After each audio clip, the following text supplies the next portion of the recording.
It's time for the Ella Johnson Show.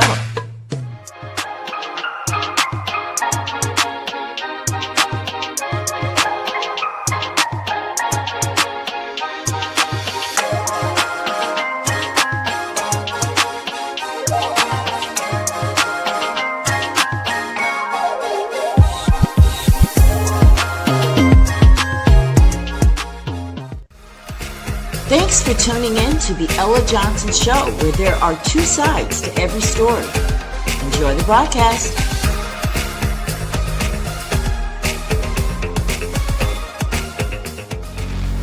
Stay tuned.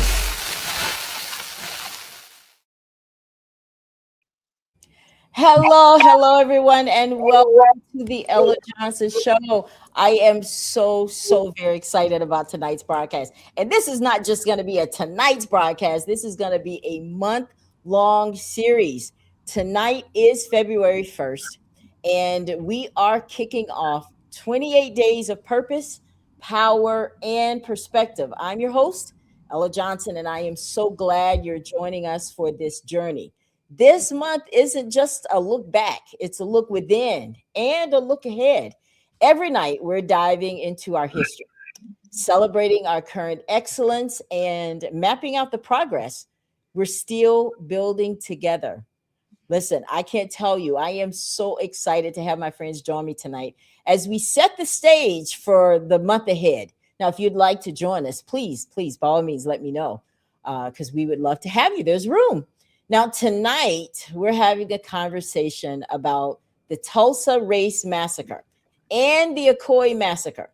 We will address these tonight because they're not just stories of the past. When we look at modern day voter suppression or the racial wealth gap that exists today in 2026, we're looking at the smoke that is still rising from Ocoee and Tulsa.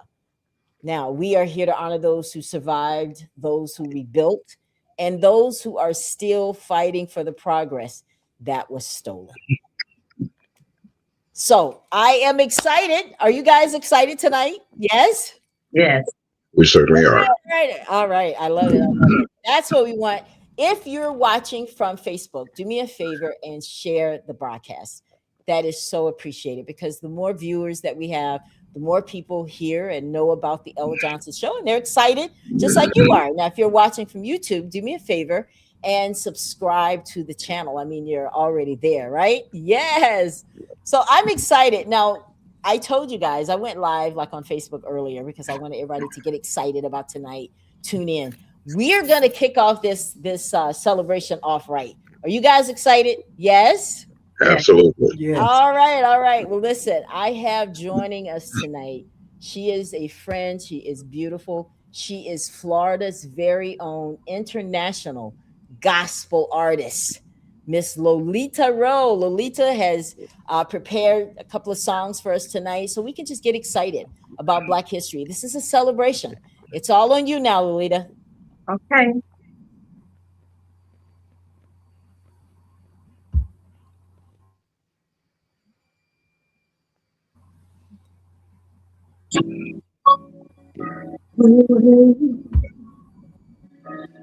And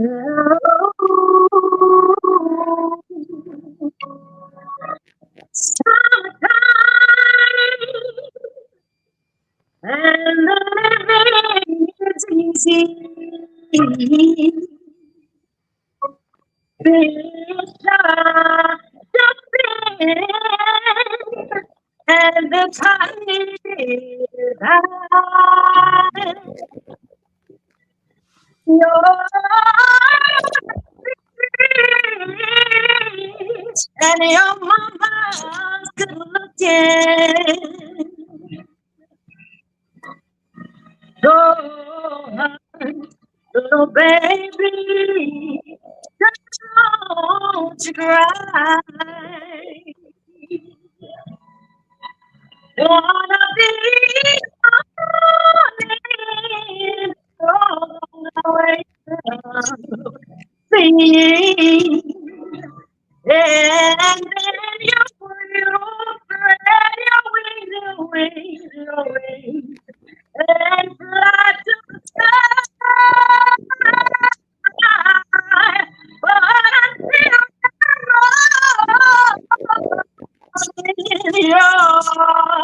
There's nothing that can harm you.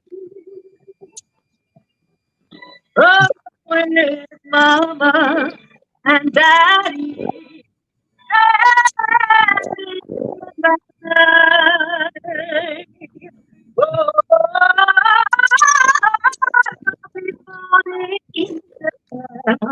You're gonna wake up singing, and then you spread your wings, and you take to the sky.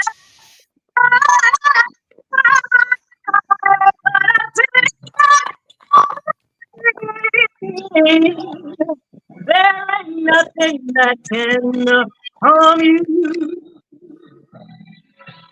With mama and daddy.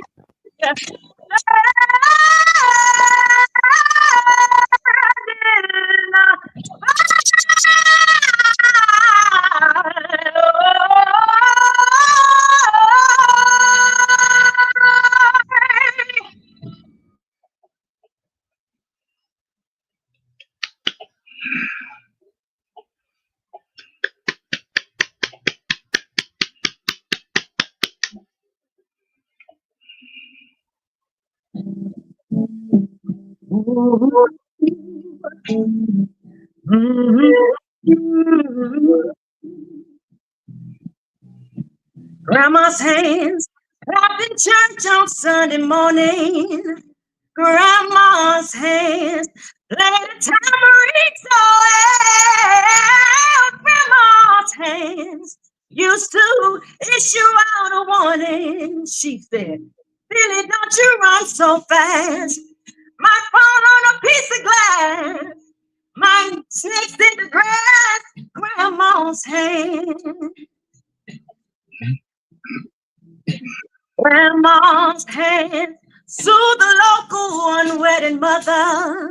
Grandma's hands used to ache sometimes and swell. Grandma's hands used to lift her face and tell her. She said, baby, grandma understands that you really love that man. And put yourself in Jesus' hands, grandma's hands. Grandma's hands used to hand me a piece of candy. Grandma's hands picked me up each time I fell. Grandma's hands, boy, they really came in handy. She said, Maddie, don't you whip that boy. What you want to spank him for? He didn't drop no apple core. Grandma, come on anymore. I get in heaven, I'll look for my grandma's hand. Oh, grandma's hand.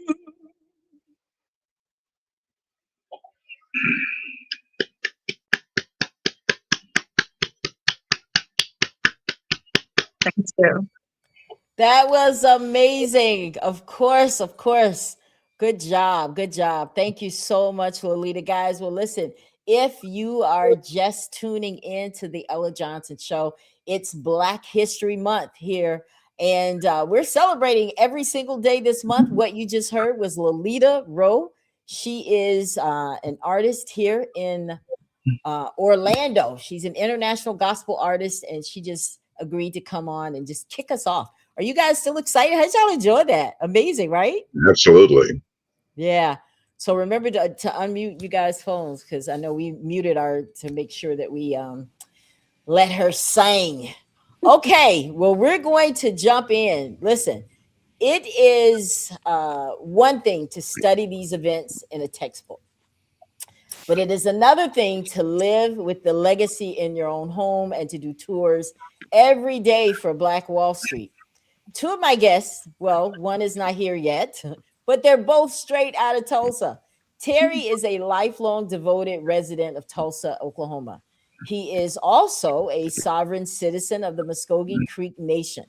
A proud father of 3 children, he is an ordained minister, entrepreneur, and a committed tour guide and historian for the Greenwood Chamber of Commerce.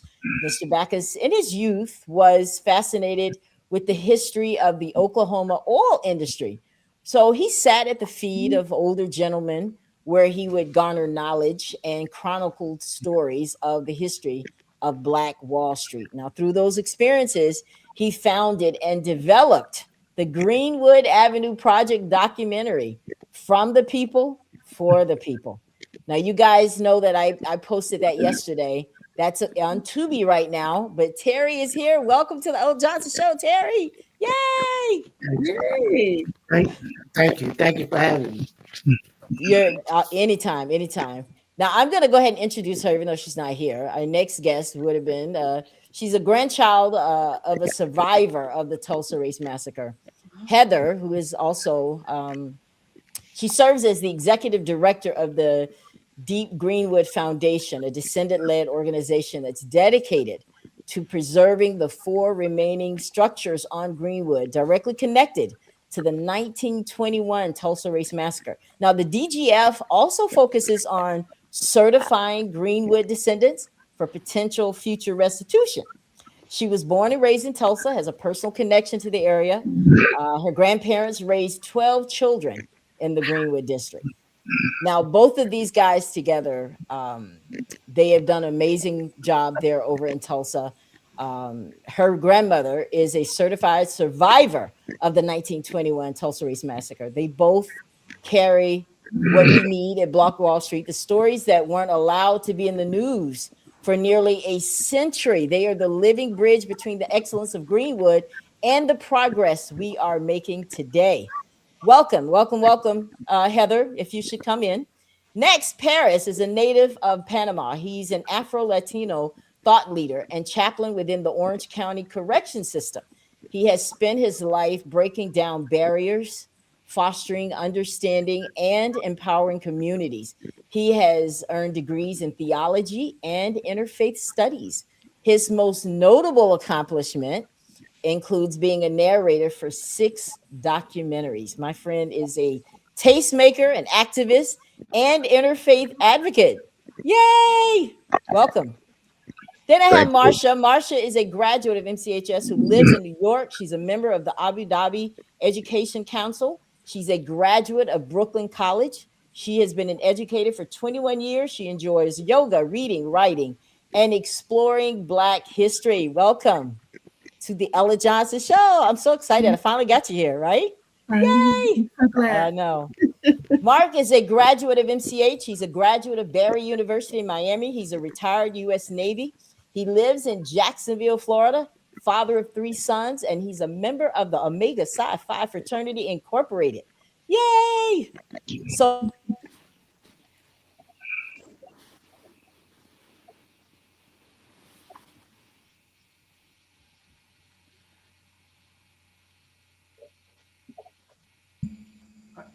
okay. All right. So welcome to all of my guests.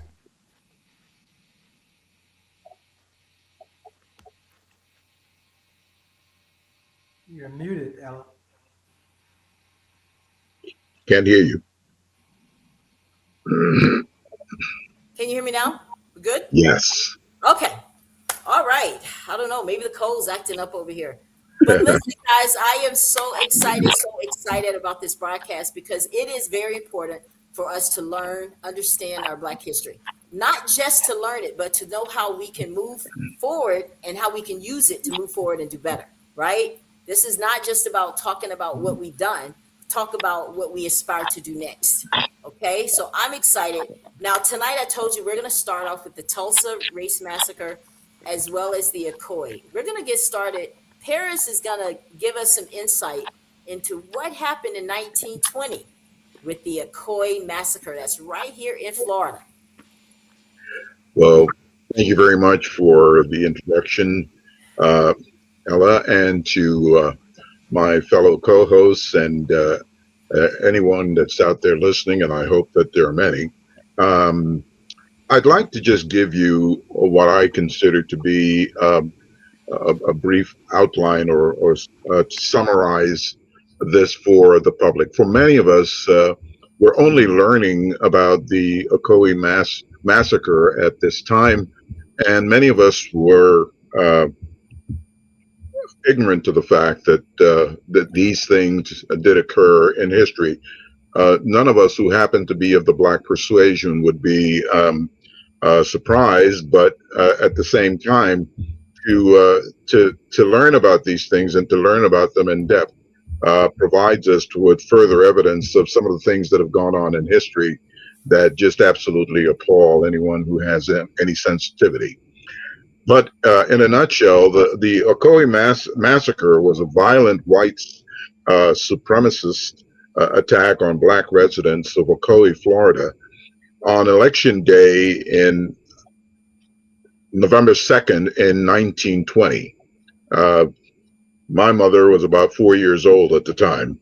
But this was aimed at stopping Black people. And what I've done is prepared something here that I'm going to be reading from. So I hope this does not detract from the message that it conveys. But this was done on Election Day, November 2nd in 1920. And it was aimed at stopping Black people from voting and driving them out of the town, which it, of course, was Ocoee, Florida.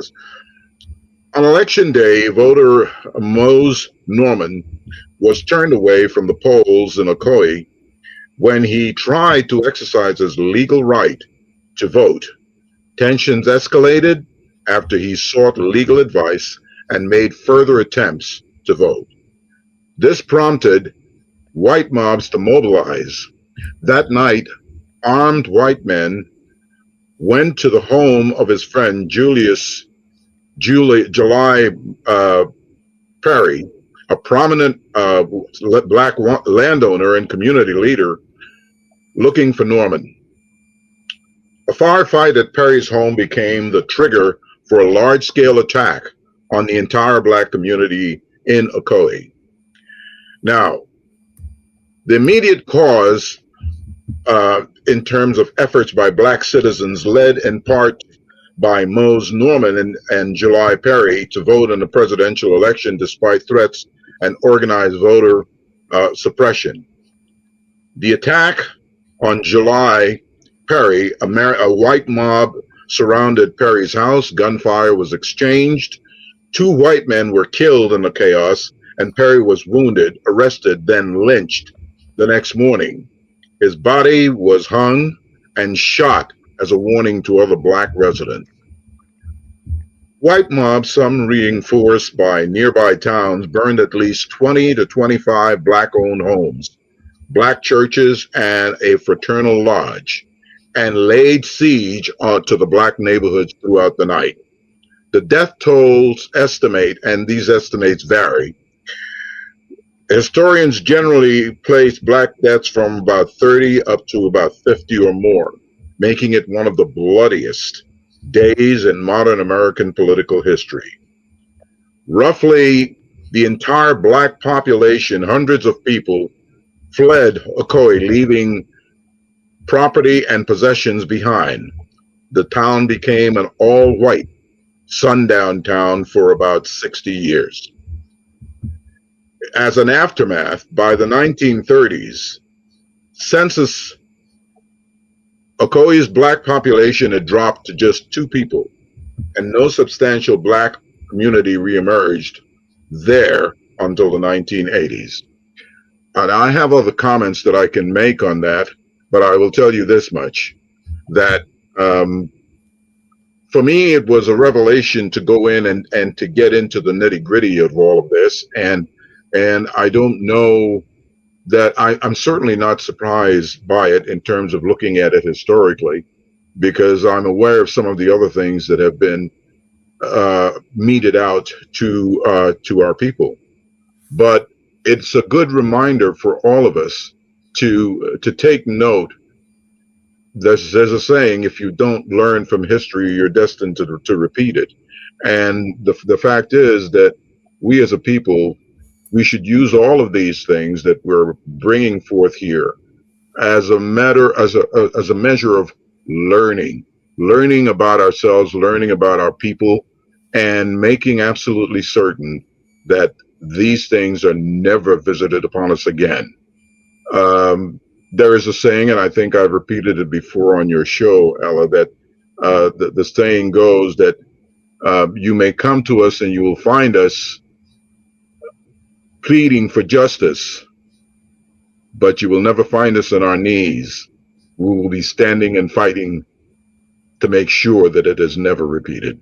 So that is what I have to say at this point. Of course, it goes into other things, and I'll be more than happy to participate in the conversation about this as we go along. I know that events in Tulsa and other places have been equally harrowing. There's absolutely no question about it, but none of this should surprise us, and it should mean that we should be very, very, very, very wary and very, very, very, how should I put this? We should be aware of all the events. When we hear certain things like, these things are thrown out as trinkets, but we have heard them in the media that there are thoughts of canceling the midterm elections in this country, and all of the attacks that have been going on, and the laws that have been changed to railroad the population. It's not meant to railroad the folks that are seeking to gain from this. It's made to keep Black, Latinos, anyone who is not of the highest order in power. And we must have unity of purpose. We must be united in all of this, and ours must indeed be a coalition that takes in all who understand that this is a threat to each and every one of us. Yeah. So just for the record, guys, this particular massacre was the single bloodiest day in American political history. This one was. That's why I picked this one.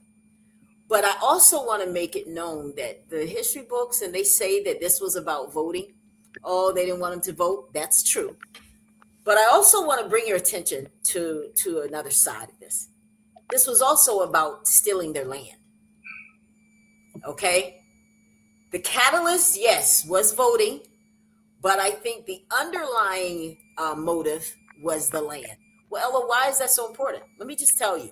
In 1920, the land, there were 1 million farmers. I have these statistics here. This is alarming. 1 million farmers that had 15 to 19 million acres all across the country. I believe that is what happened, because that is what happened. In the end, right, Paris, when they took when they executed July Perry, Right. the other guy, his friend, got away. Yes. He got away. Yeah, he got away. He was able to get away while they were bombing Ocoee and killing everybody. He was able to go through the terrain because he was familiar with it, and he ended up at Judge Cheney. Now, this is Judge where Cheney. the Caucasian Right. picture. Right. He was for them. He told them, and Judge Cheney felt bad. I don't think he ever recovered from this. Why? Because that day when they went to vote and they were turning him away, he was like, I don't care. They were like, Judge, these people, they tripping. They said we can't vote. He said, you've done everything you need to do. You go back out there and you can vote. So they did what he said. Well, it cost them their life. And how they wanted to make Judge Cheney pay for it. Oh, you want to help them niggas, right? You want to help them? I tell you what we're going to do. When they lynched July, they did it right outside his window so he could see it. This is what you get in loving person. You see how the threat, the fear is put in people not to assist? He knew it was the right thing to do. But look at what it cost him. Now, Norman got away. He ended up going to Harlem. He settled in Harlem, and where he ended up dying, I think, in 1949. But the judge, after that, he lost his Senate seat. He didn't win again. They were like, oh, yeah, we got some for you. He did not win again. And he just his political career was over. And of course, if I may interject here, of course, no one was prosecuted for the killings, the arson, or the theft of property. And all it did was just reinforce a climate of racial terror. And that's what they hope to accomplish. And they did that. Yeah. Yeah.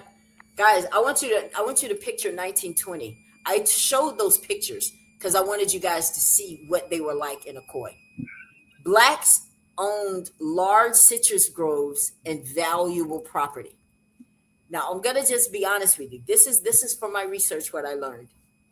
That the reason they wanted to steal their land is because they were prosperous. And if they were the kind of people that paid off their debt and paid it early, they became a target. They're like, oh, okay. So you got it like that. How dare you trying to show us up? See, that's what this underlying. I want you guys to get this.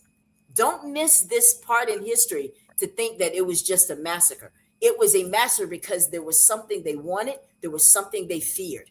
There's no way these black folks can make more money than we got.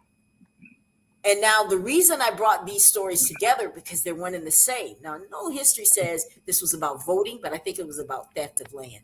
Very similar to what happened a year later in Tulsa. So we're going to come back a little bit. I want to get both of these stories out of the way so we have time to answer questions. But now, Terry, I want you to take us to Tulsa. Talk to us about what started it and how that all ended up. Well, first I want to just thank you for having me once again, and the rest of the panel. It's a pleasure to be before you guys. I'm pretty sure most of y'all are familiar with the story now, what happened in Greenwood District, Tulsa, Oklahoma. But the story actually happened through the Trail of Tears. You know what I mean? Like when the Indian Removal Act of 1830 happened, for the most part, that was us coming in the Trail of Tears, you know. The narrative is it was Indians, but we all know who we are. We all are indigenous people of this land mass. So, but anyway, we get to Tulsa, we get to Oklahoma. There was a treaty that came about in 1866 pertaining to land patents and land allotments. And so, they begin to give land out. I know y'all just recently heard about Sarah's Oil, prime example. That young lady was 11 years old and she struck it rich. And she had oil on her 160 acres. Well, my family, my grandmother herself, she was able to get 160. I had an aunt get 80, but with those land patches, there was a lot of black townships and towns came about. And so there was a network system into Greenwood. And so, the first thing was oil money. And so, we had professionals or doctors or lawyers, we had those in the district. We had infrastructure, people who was builders and carpenters and electricians and brick masons. We had those as well. But for the most part, we worked in the service industry. And for all those people that went across the tracks to work as butlers, maids, and that thing, they brought their money back into Greenwood. And so Greenwood grew because of that money. It didn't leave. The money stayed. Once that money came into Greenwood, it stayed, right? And they built Greenwood up. Well, by 1921, they was prosperous. They was living. They had a real community. They had movie theaters. They had so many churches. They had so many lawyers, doctor's office, grocery stores. They had whatever you needed in Greenwood, they had it, right? And so the story goes, there was a young black man by the name of Dick Rowland, and a young white lady by the name of Sarah Pay. But I'm going to cut to the chase. After they burnt everything down, watch this. After they burnt everything down, everything in the Greenwood district down, that's Boochie Washington High School, which was actually the building was owned by the county. So they knew not to burn it. And there was a church called First Baptist North Tulsa, right? They said it looked too good to be a nigger church, and they didn't burn it down, right? And so after everything was destroyed, 3 months later, as the dust had settled, so to speak, Dick Rowland, he never went to court. He never went to trial. Sarah Page never made true allegations against him, right? But us in Greenwood, who care to know, we know this story, right? But the narrative is that he had done something to her in the elevator. Well, she they claim she recanted, but she didn't recant. She had nothing to tell them because it didn't happen as they thought it happened. And Dick Rowland was released from jail 3 months later. He got out of jail. Him and Sarah Page left Tulsa, Oklahoma together. They went and they left together. Yeah. Elsie Greenwood, they care to know. Everybody don't care to know that, but that's real. That's a true story. But the narrative is that he had done something to her, and the narrative comes from this. On May 30th, she had something to tell him when he got in the elevator because it was at a building called the Drexel Building, and she worked the elevator. Now, if a white woman working the elevator, she's working. That went over your head, right there. That went over your head. Why would they have a white woman in the elevator working where only blacks could go use the bathroom at anyway? And the bathroom was on the 4th floor, right? And he a shoe shine guy. So he's shining shoes. Shoe guys, they kind of knowledgeable to, what's going on in the streets. They're ear to the streets. They know what's happening. If a guy came and asked, hey, where can I find something? He knew where to send them, right? They hustling, getting tips. And so with that day, he was on the elevator with her. He didn't want to hear what she had to say. And she thought she had something to tell him good. And he didn't want to hear it. So he left out hastily. When him leaving hastily, a store clerk seen it, right? When the store clerk seen it, him leaving hastily and her crying, the store clerk made the allegations, not Sarah Page. She didn't make the allegations. And so with that being said, they come and got him. Of course, there was an article that came out of Tulsa Tribune. The first article that came out was this, lynch a nigga tonight, right? But they got all the white mob hostile. So they went on down to the jailhouse because they ready to lynch him. But there was another one came out that said nab a nigga for attacking a girl in elevator, right? And so they come and got him. But as they came and got him, there were some blacks that fought in World War I, and they understood the Second Amendment. They had the right to bear arms. So they went downtown too. About 70 of these gentlemen. They went downtown, and so they didn't go to break him out of jail or nothing, just make sure they wasn't going to hang him. And what happened was a white guy tried to take a gun from a black, that knew how to go, and shots rang out. And there you have it, they begin to fight. And they came back in Greenwood, they began to fight. Now, this is in the evening time on May 31st. They begin to fight up until about like 2 in the morning, June 1st. But here's the thing, we was winning, right? We always win, no matter what, academia, football, basketball, entertainment, hockey, track, boxing. We win. We found a way to win. And that's what we was doing. We was winning, right? But so the whites, they had a plan. And their plan was to deputize every available white person that wanted to do something to a black. And so by the time 5 in the morning came, there was a train that came down through that track that separated blacks and whites. It made the sound. So while we were sleeping and slumbering, that was their way to come in. And with the sound of the train, they came in, they attacked. I mean, every last one of the whites was deputized. And they came in and they began to attack whatever they wanted to do to a black person. They began to light fires in certain places. If they light fires and daybreak came, here come the planes with the Molotov cocktails. National Guard did come, but they didn't stop nothing. All they did was took the weapons and guns from black men and young black, youth, led them into internment camps. They had internment camps in Tulsa before they had internment camps anywhere else in the world. And so they led the black men into internment camps.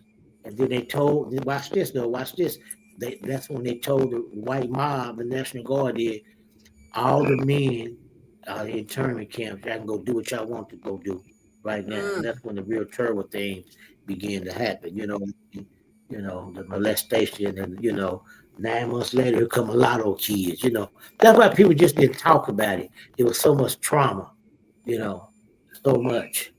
And but the people rebuilt, though. That's the main thing. They rebuilt after that. They rebuilt. By 1925, the district was fully functioning as a city. It wasn't finished building, but it was functioning. They had the predecessor to the NAACP. I can't think of the committee came in and they had a conference there. And so they began to build, and the money was so good because Tulsa was the oil capital of the world, right? And they built it back up again. And you know, it wasn't until the 70s, late 60s and the 70s that that that they came, that the people came, and the people came in and urban renewal, eminent domain, they tore it down once again. So everything you ever come to Tulsa right now, everything you see in Greenwood is not because of the massacre, the way it looked. It's because of urban renewal and eminent domain. And yeah. Yeah. So I will say this, Terry.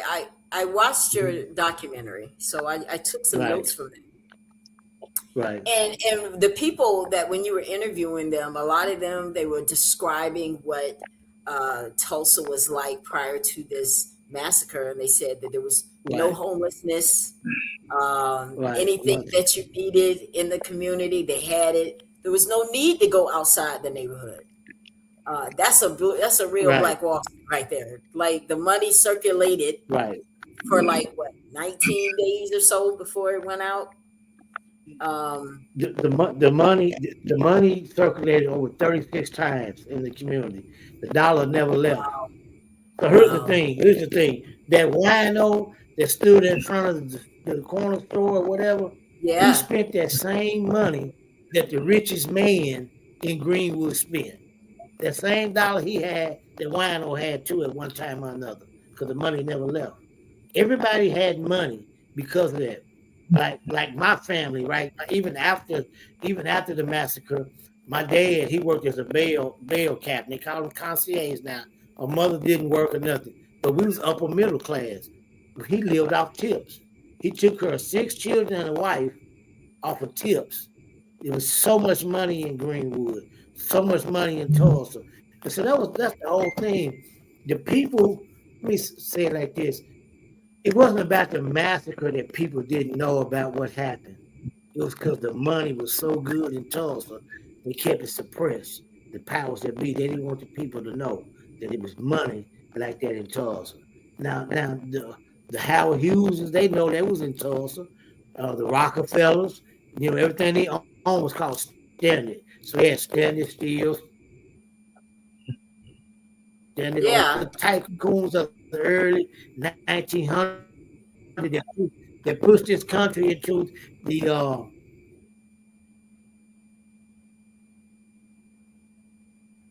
age of an industrial engine. You follow me? It's good. I mean, it really was. Because you just think about this. All the major oil companies was in Tulsa, Oklahoma, right? Can y'all hear me? Yeah.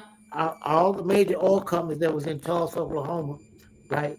Every 6 months they was giving conventions. And just think about the upstart companies. It was so much money flowing. You know. Wow. So the blacks, we went back to work. We went back being bus boys. We went back being, you know, working across the tracks. So we had to build back up again. Now, I want to address this comment that Crystal said, because this was also addressed in your documentary. She says Black people got tricked in integration and lost everything. And someone in your video, in your documentary, actually said that as well. They said that integration messed up everything for them. So I want y'all to jump in, Mark and Marsha. Talk to me a little bit about what you think about that. As far as like integration, how do you feel about integration? Did that help us in this country? Because a lot of, of course, everybody integrated. Do you think that was a good thing for us or a bad thing for us? What's your position on that?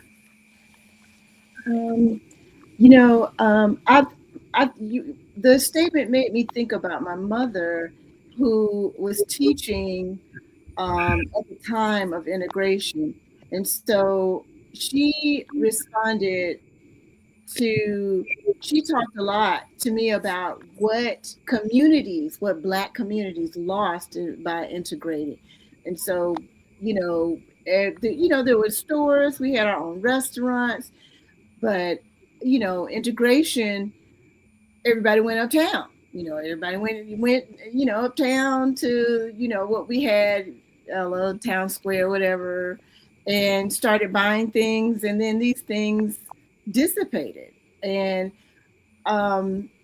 as far as education, which was one of her deep concerns, she was concerned about the quality of education. So there was there was obviously a lot of racism going on in the transitioning of Black teachers into the school systems, and a lot of I guess criticisms about their credentials. But what my mother said is, but Black teachers cared about kids. Maybe they didn't have all of the credentials, but that their white peers may have, but those people didn't care. They didn't care what happened to kids. They didn't care about special needs. So that's a part of my own journey, as I have worked with special needs kids. Well, anytime you're in any classroom, you're always going to be in contact with special needs children. But the way, I'm sorry, I'm getting off task. But yes, we lost money, we lost our businesses, and our community suffered.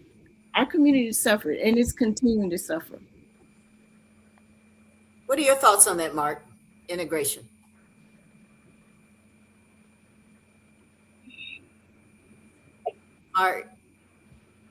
Mark, can you hear me? Is Mark on mute?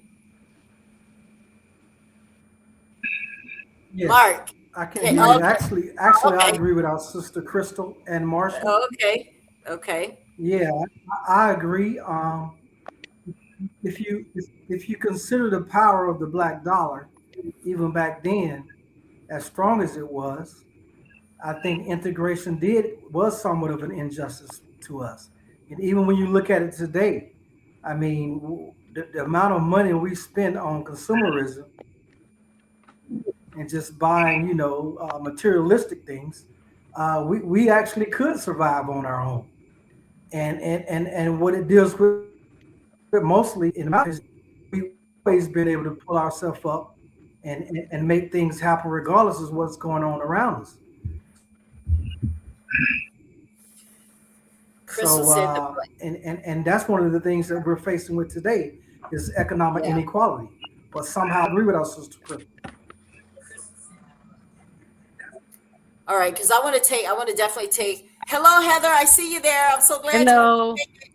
We are, girl. We introduced you, even though you weren't here, because I knew you were gonna be here. Yes, sorry. But, that's okay. It happens. Listen, Crystal says we lost businesses and institutions. Now we don't even have Black funeral homes and churches anymore. 501c status has destroyed the Black church, and the lower group now controls what we think are the Black-owned funeral homes. Oh, wow, interesting. Yeah. Yeah. She says the Black teachers were not just teaching; they were invested in those communities. So, whose idea was it for us to segregate? Whose idea was that? Like, did we ask for it?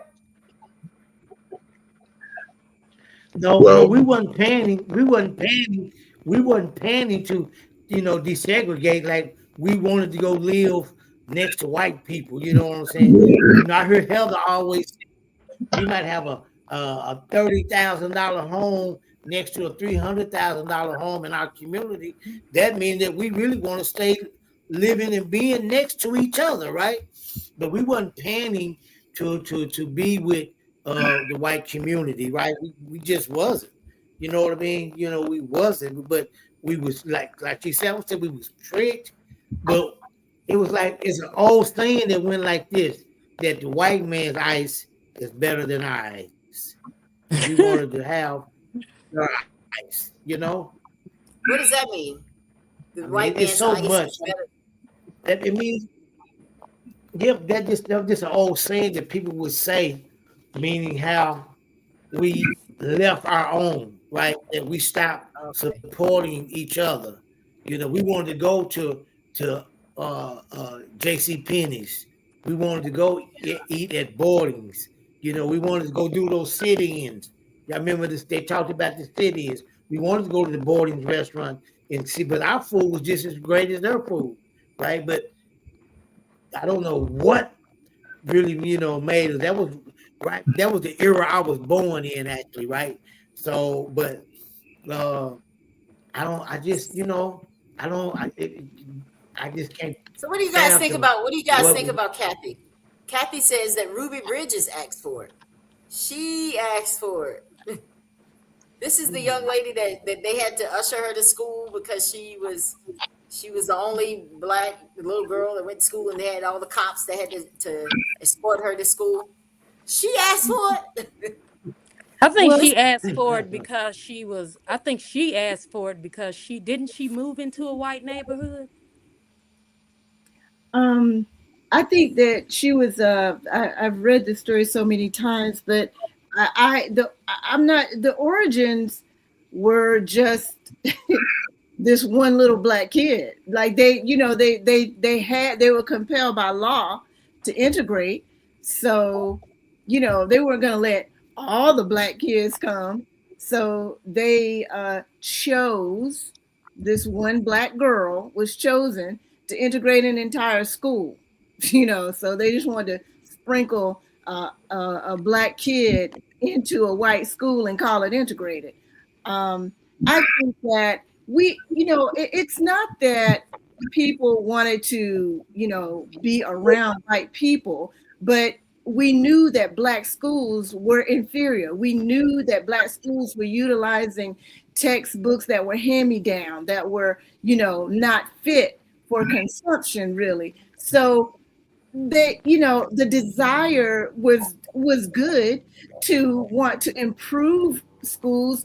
And black people, we are so dignified. Our minds, we are very high-minded people. So when we talk about segregation and the pursuit, in our mind's eye, I believe it was, okay, we'll come in and model for you how to integrate, because we are students, we are serious, and we are worthy. And so, you could say it was, like I said, black people were high-minded, but of course, our white neighbors were not. So people got slighted, even though they were in the schools, and that's another thing my mother talked about in the course of her career, watching black kids get isolated, labeled, and deprived of the things that they deserved. That's all I want to say. I'm sorry, I don't want to hog that up. I want Heather to jump in because she's just. I just wanted to say, if I may, that and your points are well taken, Marcia. But I further to that, I would say that the whole concept of separate but equal, had it been implemented with any kind of integrity by those who were looking to make it a part of the landscape, so to speak, would have been just fine, because we've always had and we've always prospered once we knew what the rules were. But the fact is that for time immemorial, the rules have always been, shall we say, kind of gray. The rules work the way they are proposed, but if you take them as law, if you take them as a truth, you realize that later on it's sort of a bait and switch kind of situation, because we talk about separate but equal, we talk about integration, we talk about all of these different things, but true integration didn't happen when it was proposed, and it's still not happening today. So we need to be conscious of that fact. So what's the next step? I think that this whole thing, we are massive in terms of our numbers, and we can do that.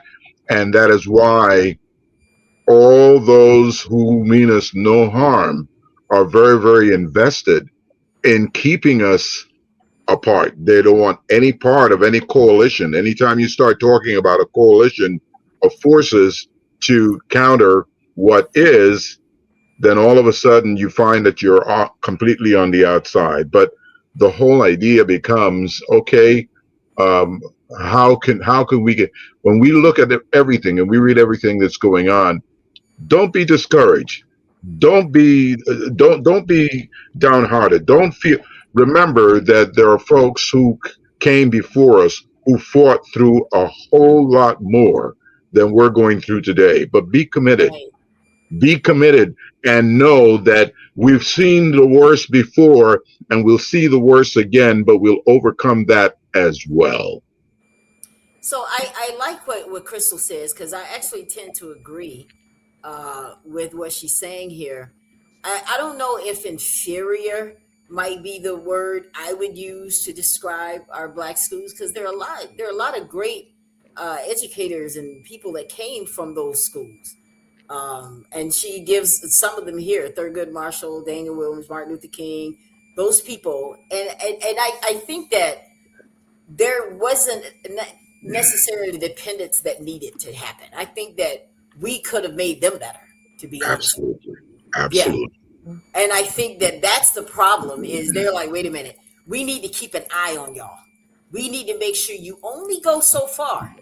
Because think about it, all this stuff, 1920, all that stuff, this land ownership, we weren't integrated then, right? No. So No. how did we obtain all that wealth without white folks? Didn't Think have a about it. choice. Yeah. How did we obtain so much wealth and intimidate them so much that's gotten them wanting to burn down our cities because they were so jealous? Just a quick point. I think that we did all that because the rules were clear. And every time the rules are clear and we know what they are, we find a way to succeed. It is as simple as that. It was very, very, very clear back then. I mean, go back and take a look at, Jack Johnson and the times that he lived through and some of the other things that went on that were glorified for that period. And you realize that we did learn how to live under those conditions. They weren't ideal. They were not, the greatest thing in the world, but we learned how to live under that and prosper. And this is the thing that if that's why I said, if we had separate but equal, then we would really have something then.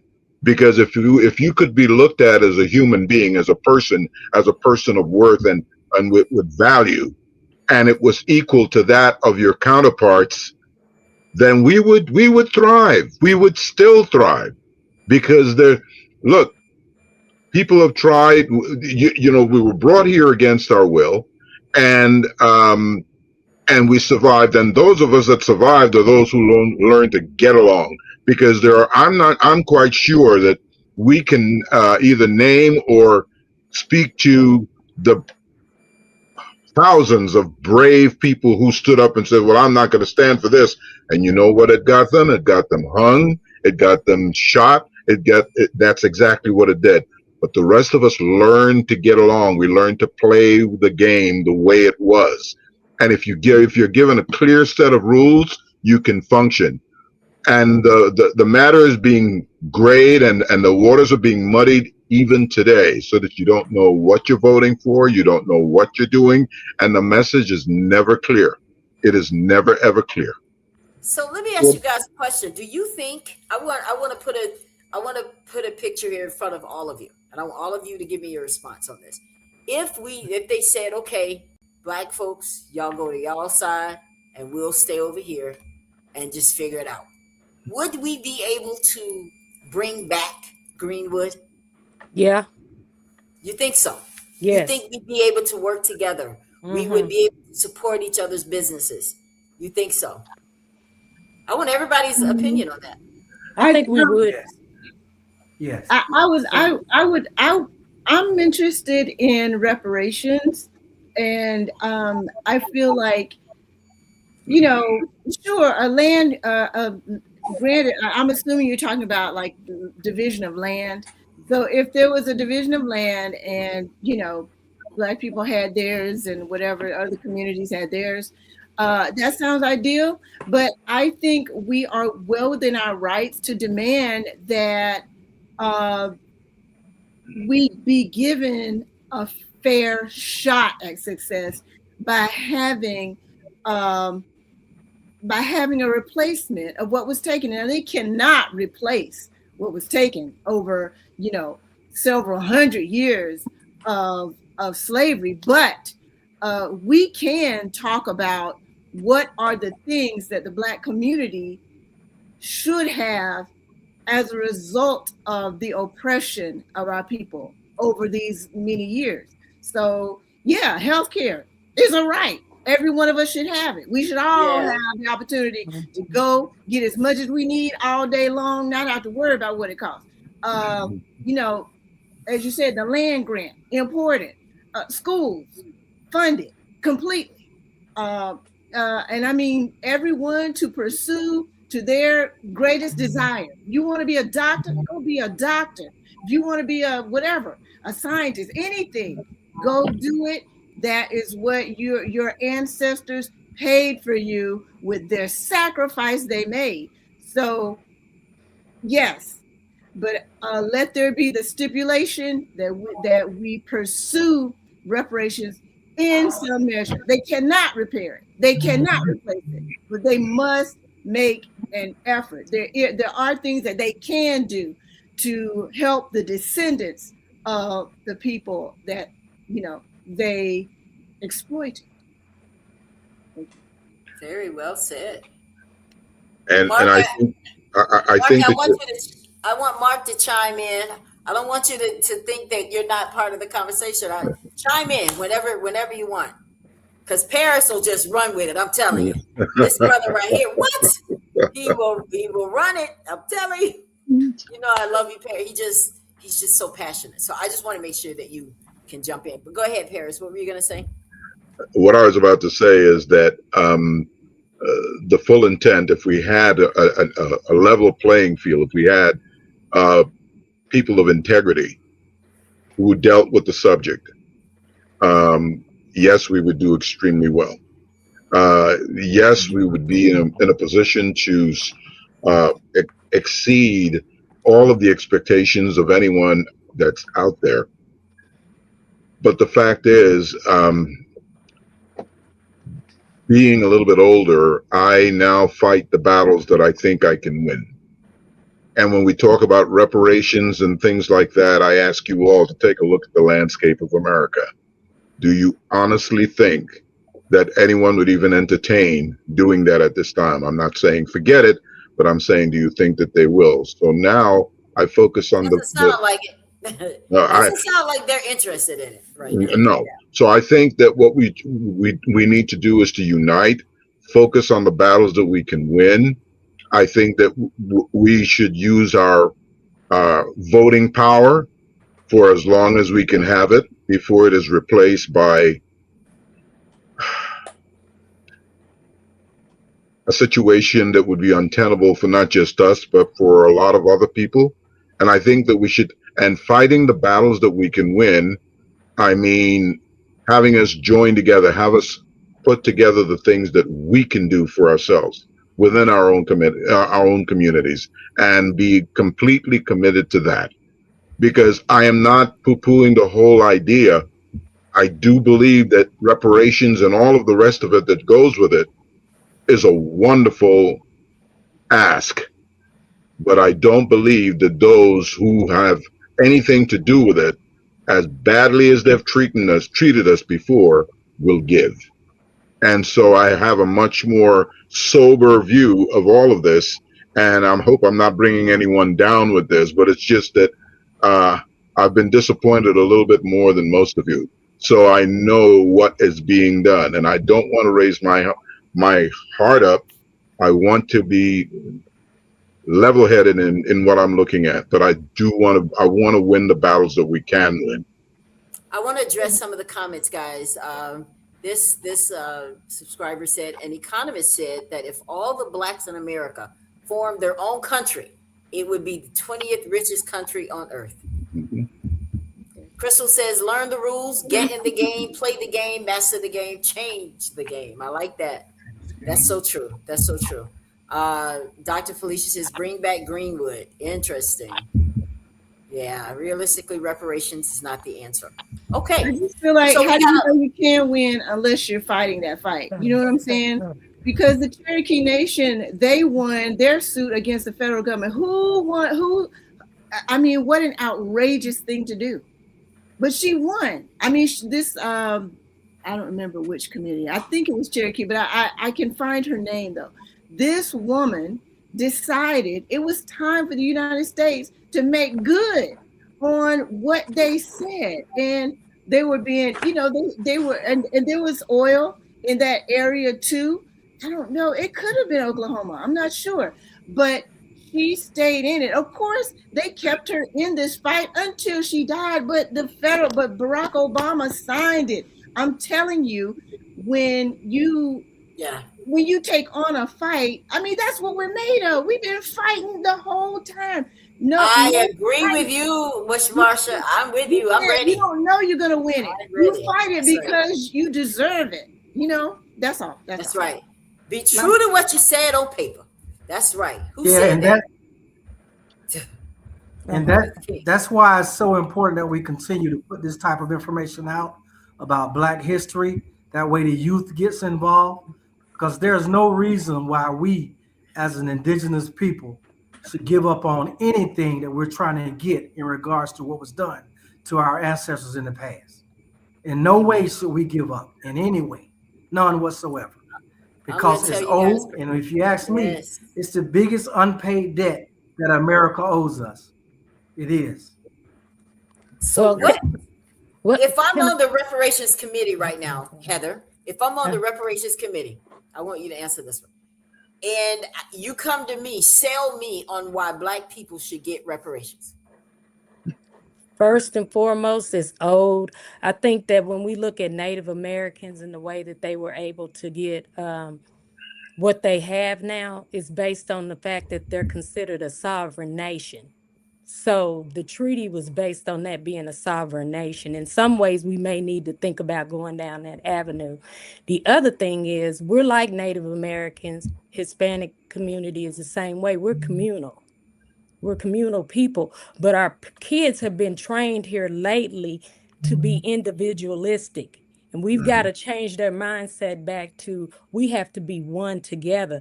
And I'll give you a good example. I had a teacher some years ago that got mad that we were having to do all this, help these kids with homework after school. She was really ticked off about it. And I said, you know that these kids' parents are not going to be able to help them with some of this work they have. We pay you to do this work. And she was a Black teacher, and these were Black students. And she said, yeah, I know. But I said, so you get paid to do this. You have to. I said, just think about it this way. When a slave master sold the mama away from her kids, who do you think took care of those kids? And she was like, yeah, you're right. So we've got to get back to taking care of our kids and thinking back more about being communal, because that's the nature of our beast. And I think our kids have become so individualistic. It's not helping our future because they're thinking like white kids, and they can't do that in this society. And so reparations, as far as I'm concerned, reparations can come without just a check, a big check. There's things that we wrote in restitution where we want the city to take taxes away from our community for a certain amount of time. There's ways we can get reparations without them saying, well, I can't pay you $150,000. There's some other ways you can pay us. There are other ways. I want to address this. I want to address this because this is what I love about Crystal. She's always going to throw that thing in there that you're like, She said white people are not against reparations because they know we will give them every damn dime, right? That's the truth. That's the truth. We'll get it down. That's how we could win. Because reparations is not us taking from them. It's like it's not a paycheck. It's about leveling the playing field. It's about making sure we can go to college if we want to go to college. It's about, the thing is, it's like a rising tide lifts all boats. I know nobody believes that, but I believe it. I just believe that if this community, instead of oppressing, made avenues clear. Like, we just want everything cleared even. We're not even asking you to restore us. You know, it's like, just make it even. Stop stopping us. Stop, you know, I mean, like I said, it's not just a check, but yes, stop preventing us from formulating our businesses, from growing them. You know, open the door. What did James Brown say? I don't want nobody to give me nothing. Open up the door. I get it myself. That's Right. Listen, guys, it sounds like part of what everybody is saying is that there's something that we got to do too. So let's address that.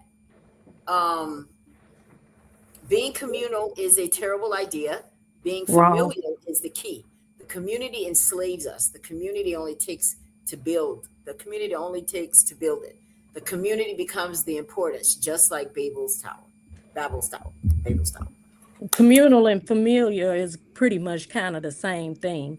The difference is communal is outside your household. You have to be communal with other people in the community. And we have to remember that in some ways, slavery trained us to be communal too. So when the husband was getting beat and they had everybody to stand there and watch, the whole purpose was to make sure we didn't do that wrong again ourselves. So we've always, I mean, you think about when Black people get in. I saw a white man on TikTok the other day say that he was running from the police and the white folks was helping the police get him caught. And then he ended up running into the Black community and all of the Black people was telling him which way to go. We think like that because that happens to us, whether we right or we wrong. And so communal is no different to some degree than familiar, being a family member. Crystal says the greatest oppressors of Black people now are other Black people. Yes. That we repeatedly re-elect and appoint over as just because they are Black. Now, I'm glad she said that, because what I was going to say when we did this separation, like, okay, Blacks go over here and whites go over here, the first thing came to mind, what are we going to do about the church when we get back together? Because it's nothing like it used to be, Paris, right? It's nothing like it used to be. It used to be the cornerstone of our community. That used to be where we went whenever anything went wrong in our community. We went to the pastor. We went to the church. They always had a way. They knew the community leaders. They knew the people at the courthouse. They knew the people in the schools. They knew exactly who to call to make sure that situation got under control. But now that's no longer existing. Is that something we need to fix first? I want all of you to answer that one. Mark? Crickets. I know nobody wants, but listen, are we ready for reparations? Are we gonna do the right thing with it if they gave it to us? Are we gonna mismanage it? This is what I'm talking about. There are things that we gotta fix to be able to receive it. So talk to me. Are we ready? What do we need to do that? First of all, what's the wrong thing with getting money? I mean, what could be wrong about getting money? What could be wrong about spending money? You know what I mean? Could you just ask, are we going to do the right thing with it? Yeah. What's the wrong thing? What's the wrong thing? I don't know, so about like 20,000. Just give it to us, right? That's the thing. Just give it to us. Whether we're going to do right or wrong by it, it's owed to us, right? We deserve it. It's right? definitely owed to us. So just give it to us. Like if I got it myself, you know, like my children gonna have some money, I'm gonna have some money. We're all gonna just have some money. And but you know, is that gonna stop us from going to school and getting educated because we got money? Is that gonna stop us from going to work at McDonnell Douglas or American Airlines because we got some money? Right? No. So just give us the money. You know, that's how I look at it for me, and what I could do with the money and make things happen for for my family and, you know, those who are around me, Like my Crystal, why do you community. say the black, And, you Crystal? know, Why do you say the black church is a useless institution, Crystal? Church is not churching as back in the day. See, they agree. Well, one thing I can say about the church that I think we need to pay close attention used to be that the pastor was probably one of the only few people educated in the community. Now, the majority of a large number of people are educated in the church, so they can think for themselves and they don't have to have the pastor to tell them some things that they need to know. I think the church could be a vital, important piece to our community. Yeah. Especially when it comes to literacy for our children. I think the Black church has always been more than just talking about religion. Right. It's and I think that's one thing that they've lost is making sure that kids come in at church, they can read, they can write, they can do arithmetic. And those are the things that I think hurt us more than anything is our kids don't have a foundation and those things that would help our future and help with generational wealth and run. I put this in a video not too long ago. We're about to lose a lot of kids to the penal system because of the reading scores. And so if we wanted the church to be a better institution, we need church members to demand that their pastors bring programming in for kids, especially our youth. And make sure they don't rape them when they bring them. Yeah, that's true. I'm just keeping it 100. Or we could, Ella, we grew up in a church that Miss Odom compelled the church to be politically active. So maybe the church doesn't have to do it all, or the church can, but I'm just saying that we had community organizers in our community. They didn't have to be in the church either. They didn't have to be a part of the church. We opened the doors and the community organizer came in and said what they said. We need everybody to, whatever, register to vote, do what they got to do, all these things. I mean, and these are things that changed our lives. So we don't have to speak from a position of, downtrodden. They were very successful. People came into churches and organized us for all kinds of things. Mm-hmm. I'm grateful. And my church in Atlanta, I still think of it as my home church, even though I'm in New York now. But churches can continue to be a great institution. And I do hope, we have all this, we have the internet, we have media. And so people are attending church in different ways. It's a great institution and it can do more and we can demand it. If we're a part of it, we can be the change. So let's say without reparations, we still need to do these things. Let's just agree on that. Yes, without reparations, because I think we got to do that first. We got to put ourselves in a position to receive. Yeah, I agree. We'll make right decisions. So the purpose of this show tonight, guys, and this entire month is to educate everybody about Black history. What do we expect them to do with it, Heather? When we give all this information, I mean, we've done our research. All of you guys we got a lot of stuff planned out for the next 28 days. What do we want them to do with it when we come on here and teach it?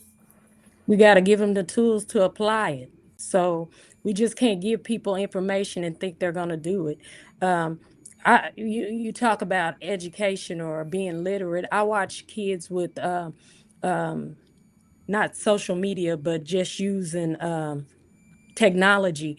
Our children use technology the wrong way. They can't go to the computer and write a paper for a report, but they can go on YouTube and they can look their daddy's fractions up. And so we've got to train our kids on how to use the technology for the right things. We've got to make sure our kids know math so they know the backside of how a computer and a cell phone is made too. Let's talk about some real conversations. What about those kids that don't go home and their parents are there? That's real. We can talk about this all day, but some kids, that's just not their reality. What do we do? Who do we go to? Because we used to go to the church and then the community leaders and everybody would get involved and wrap around that child and the community would take care of it. You ain't got nothing to eat, baby, come to my house. I'll fix your plate, take one home to your mama. Mhm. That was what community does. But Yeah. now we're so far removed from that. That's right. How do we get back to that? Because I don't see us surviving being separate if we don't get back to our core values. I don't see us doing it. Well, I know Reparations or not. I know we need funding, so one thing we're gonna definitely have to do is prioritize how we spend our money. We make all other races in this world rich. We're $1 trillion business for other people, so we're gonna have to figure out how to prioritize that money to go toward after school programs for kids that we catch that fall through the cracks because they don't have a family to that family support. But churches are gonna have to prioritize that as well. But I think that if we redirect our money and stop buying Louis Vuittons and Coach purses Oh, and maybe get a Chevrolet instead of a Lexus, we might. now what's wrong with Lexus? Well, Jesus. I'm just Say another saying, how one. can we help our community get better? Because collectively, we struggle in this country. Yeah, and Doctor, thank you for acknowledging that. Parents and communities are not available. My heart breaks when I see these kids on social media.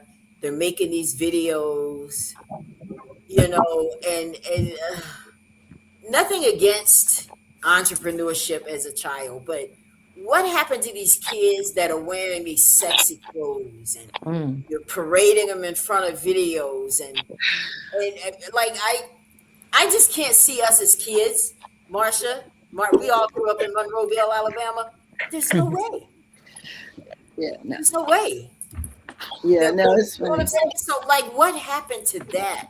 Like, where did we go wrong? Because we can't blame all of it on what happened in 1920. Right. 1920 happened. This is just so you'll know and understand that some of these policies that they're implementing is to get us back to that. So this is why we need to be aware, not just stop with that, but for us to, okay, guys, if there was ever a time that we need to work together, it's now. We need to take shows like this and yeah, Paris, you look like What I wanted to draw a reference to is I was honored to be on a panel that you had on one of your shows with the Black Panther Party. Okay. And some of the things that they've done in the community and what they're historically been able to do in Black and low income communities. And I believe that uniting all of these different factions, all the Black Panther Party, all of the local communities, et cetera, and banding them together in one cohesive group would make sense. Because, for example, right now we have situations where folks are saying that folks are going to when the elections come, if they do come during the midterms, we're going to have ICE forces out on the lines to discourage people from voting and things of that ilk.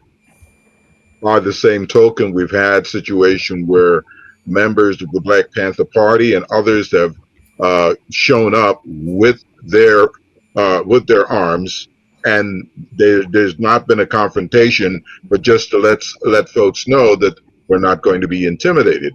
So the thing is, we need to bring all of these together, and we need to find one voice. And it doesn't matter who is the head or who is not the head. And we've talked about, Martin Luther King and all of these other folks, that historical figures that have meant a lot to our communities. But there are new ones out there, and we need to hear those voices, and we need to bring them in, and we need to hear what they've got to say that can help us in this whole thing here. And I don't know effectively how that can be done, except at the grassroots. We have to start somewhere, and it's got to be a situation where it's each one tell one, and bring them along. Because I probably wouldn't pick some of the people that are out there now. I'm going to be honest. I probably wouldn't pick them. I would be looking for something totally different. Our standards have dropped, and we need to raise our standards again, because what they were able to accomplish in 1920, we don't come close to that now. Correct. and they had so much less to work with. I want to address something because I don't like to leave anything to chance. This Lamas person is posting that they're held hostage or something like that. Please inbox me on Facebook and tell me what's going on with you for real, because I don't want anything to happen and we just don't address it. So if you're in any kind of danger, please, if you're able to call 911, please do that.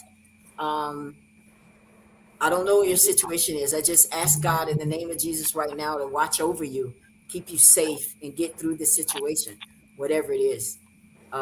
Yeah, I'm sorry, guys. I saw the comments coming up about someone that's being held hostage, and I don't like to leave anything to chance. But God, please go in. Yeah, this if not, yeah. Yes, Ella, if not mistaken, she posted that she was held hostage, and it was some radio figure at 97.9 in Houston, if not mistaken. Oh, okay. Oh, and they want to talk about it. Okay, well, hit me up. Yes. Let's see what we can do. Because we have to validate everything. But yeah, let's talk. Please inbox me. So somebody said, what is 304? I don't know. What is 304, Crystal? Crystal said that Crystal is from Monroeville as well, guys. She's one of my friends, and very, very. 304 is this right here. What? HOE, right?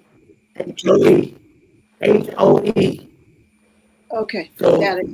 I got it. That's an old code, so we got pagers. You got pagers at HOE. Yeah, that's what 304 is. But you're saying we raised in 304. You know what I mean? So what? Something's going on with your on with your phone, Terry. You might need to come out, go back out, and come back in. Something's wrong with your phone. You're like talking like you're underwater. Robot, so yeah. We can't understand anything you're saying. So I'm gonna take you off. Just go out and come back in, okay? All right. So all right, let's get back to our conversation, guys. So I think that tonight, these two stories, let's get back to that. Tulsa Accord. Do you agree, Paris, because I know you brought the Accord story to us today, that there may be a twofold reason for this massacre, that it wasn't just about voting, that it was actually because they wanted to steal the land? I believe that the voting situation was a red herring and something that was convenient to be used as an excuse for why this came to be, because it was a much more palatable story to tell than the deeper and more distasteful look at what the real reasons were. And none of the folks that left and none of the folks that were driven, that had to leave and got out of there, who left all of their possessions and their lands and everything else behind, that couldn't be put forth as the real reason for it, because then they would be en masse. So it was easy to put forth the whole idea of, well, it was just attributed to voting and this and that and the other. No, I do agree with you. My sense is that this was just a land grab and a wealth grab, to grab the area, it was looking too good and everything else. And please don't be dissuaded into thinking that should we achieve what we're talking about today, which is a unanimity of purpose, that we will ever, and if we are fortunate enough, and by God's grace we will, if we were to create such a utopia for Black people in this country, don't imagine that it will not be defiled, that folks won't come after it as well, in many, many, many different ways, except that now they have much more unique ways of doing that, let's say. Oh, there we go. Okay, Yes. because it'll just seep into everything. In the 60s, they were able to infiltrate many different parties and so forth and so on, and all the rest of it. So we know that it's going to come.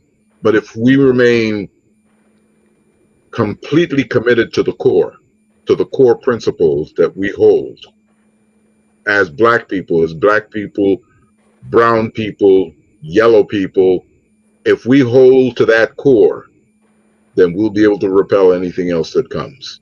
But we must be prepared. I like this conversation, this comment. Crystal says, absolutely, a financially literate, economically empowered, and well-armed people cannot be easily conquered. They wanted the land and oil in and near Tulsa. Yeah, that's exactly it, guys. Yes, and let me tell you absolutely. what Absolutely. their tactic was. They ran people off intentionally from their homes. Lynchings, arsons. They did all of that on purpose. It was intentional, just so they can leave and abandon the property, and they seize it. Well, there are many texts that describe lynching as an economic tool, not just we hate this black guy, or we need to lynch this. It's not, like an opportunist violence that is opportunistic. There's data that talks about how men who ended up being lynched tended to be owners of things, tended to be business people, tended to be prosperous. So it wasn't just like, some hambone walking down the road, they turned off the wrong road and here they are, although that probably did happen. It was very intentional. So we don't have to, act like that's mysterious. Lynching was an economic move. And so Ida B. Wells discussed that. And I want to say slavery by another name. I don't know. There's other texts that talk about, oppression is economically viable. I mean, what's happening right now is a money grab for the institutions that incarcerate.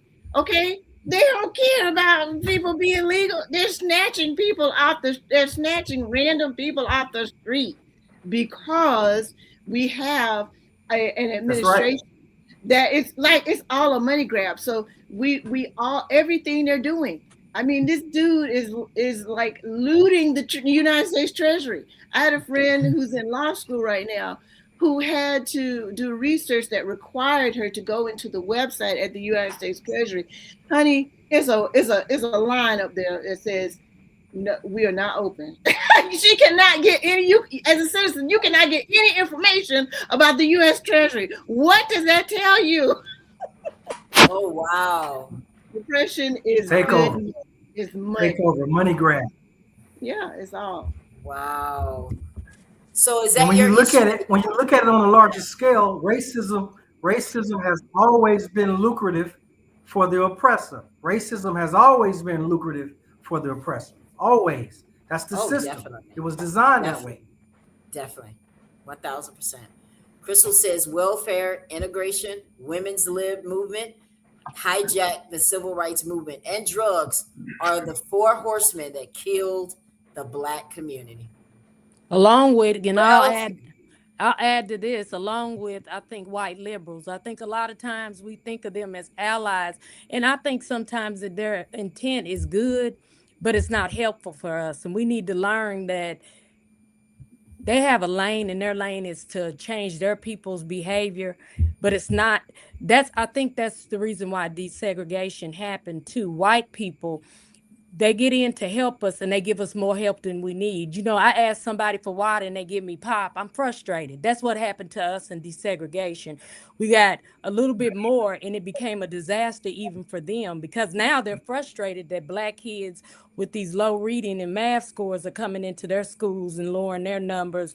And now they're on the list for the Title IX, not Title IX, but the other, I can't think of the title number it is. But I think that white liberals have not been a benefit to us to some degree too.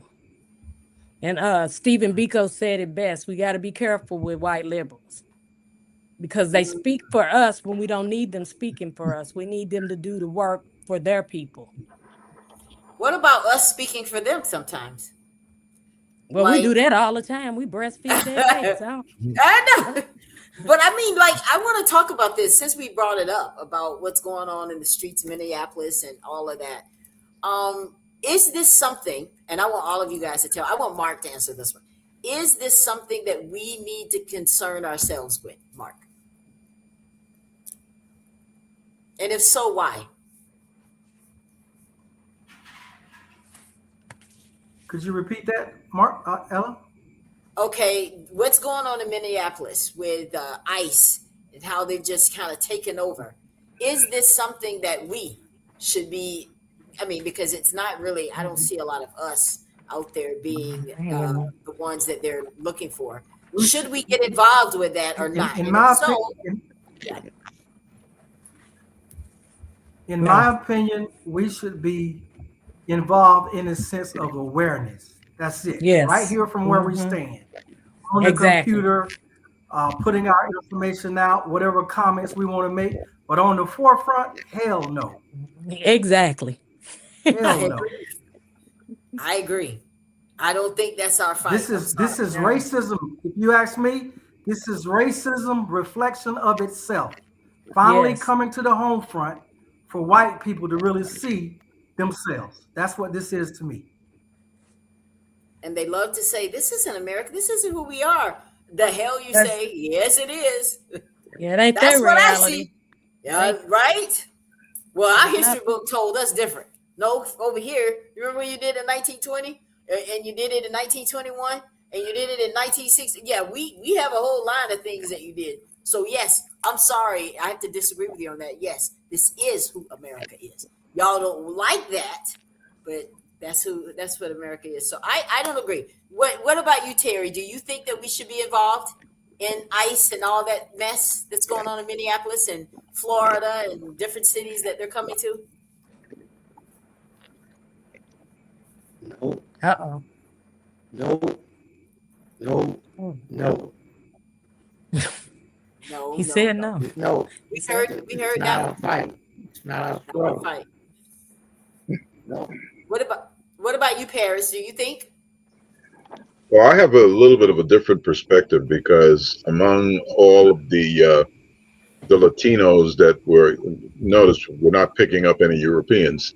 I have a little bit of a different perspective simply because I am Black and I am Latino, and there are a lot of Black Latinos that are now being rounded up soundly, and they will also help to fill the jails that are being built, the modern facilities that will house thousands and thousands of people.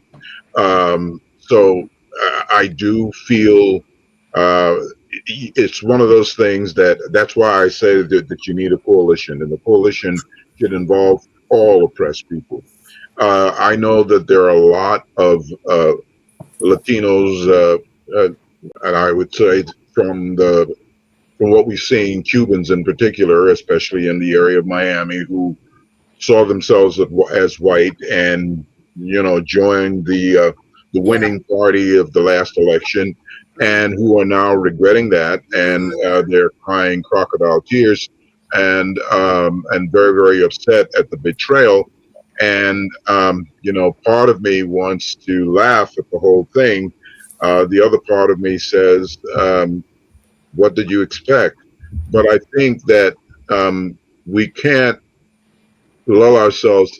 Many, many, many years ago, when I was in college, I wrote a paper on the Black Latino Coalition. And I felt that at the time, if you put the two together, it would comprise about 25% of the United States. And today the number is even higher. Yes, sir. And I think that in numbers, you have power. That's right. And I think that there's a lot of common things between us. And yes, everyone talks about the differences between, their music is different, they do this, they do that. But we're still, look, in Black homes and in Latino homes, rice and beans are still things that you can find and enjoy. Okay, and fried chicken is welcome in both. Okay, so I think that I have a little bit of a different view about it because I feel very strongly about being black, but I also can't ignore the fact that I am Latino by birth, if you want to put it that way. My folks, my forebears were dropped off a little before the folks were dropped off in America, what is now America. But my attitude is a little bit different. Yes, Okay, go ahead. so what about Latinos for Trump? Let's talk about them because they had a whole movie. It's difficult for me to, I don't want to say care, but it's difficult for me to now be concerned Well, about their fight. They need to figure it out now. I say that those who were so very forceful should stew in their own juices. Okay, they should look. Roll in it, everything. That's right. You. This is what you bought, and this is what you've got, and I have no sympathy for them, and they know that I have no sympathy for them because the organizations and other Latino folks that I speak with, they know that I am not going to be a willing ear to hear their plight at this point in time. So, since voting was part of the Ocoee situation, let's address that too, because that's an issue going forward right now in this country, guys. I don't know if people realize what Trump and this administration is up to when it comes to voting. I know that he is, I want to give you guys just a tidbit of it. They want very strict photo ID. If I show my ID and my address is wrong, that might kick me out if it's different than what my real address is. If my name doesn't match my birth certificate, that could possibly mess me up. In my case, it would, because legally, well, on my ID, my name is Ella Campbell, but my birth certificate says Ella Johnson.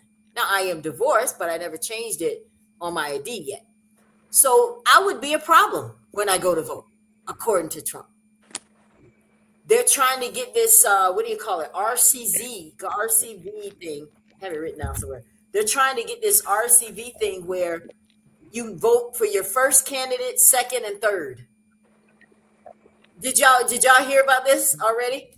Where whoever you vote for first, and then if your person doesn't win, your vote goes to the next person or something like that. So you ultimately be rooting, you would ultimately elect someone that you didn't really want. Isn't that some stuff? And see, most people don't know this because we're so caught up in this immigration mess. We need to find out what they're trying to do with our voting rights, civil rights. These are the things, because they are not playing. The reason this show is so important is because it's showing you that history is going to repeat itself if we are not careful and wise and getting the right people in office and not hiring people just because they're black. Make sure that we're hiring people, that we're electing people that have our best interests. Now, how do we find out that? How do we find out if our candidate, let's say Jasmine Crockett, for example, she's very popular on the Democratic ticket, right? She's very popular. We all know of her, but do we know what she stands for? And I'm just asking. Paris, I'll start with you. Do we know what she stands for? What is it that she wants to do for us? Well, I don't think that has been.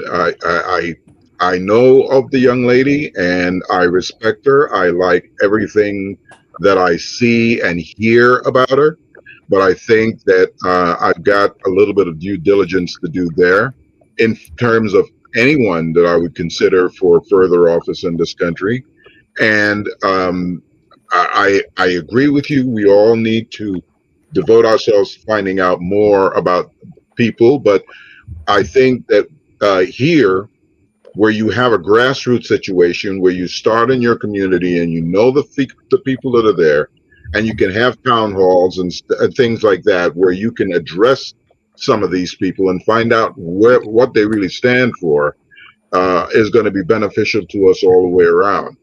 As I said, I've everything that I've heard or seen about Miss Crockett, I love it. I especially love those snippets where she takes people down who are not mindful of the Constitution, and I love that. But does that mean that we see eye to eye on all issues?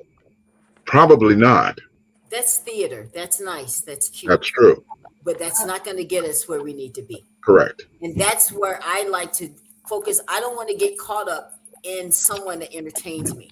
I want to make sure that when I vote for Ms. Crockett, not saying I wouldn't if I were in a situation to, I just want to know what you stand for. And I don't want to hear about Trump. I already know who he is.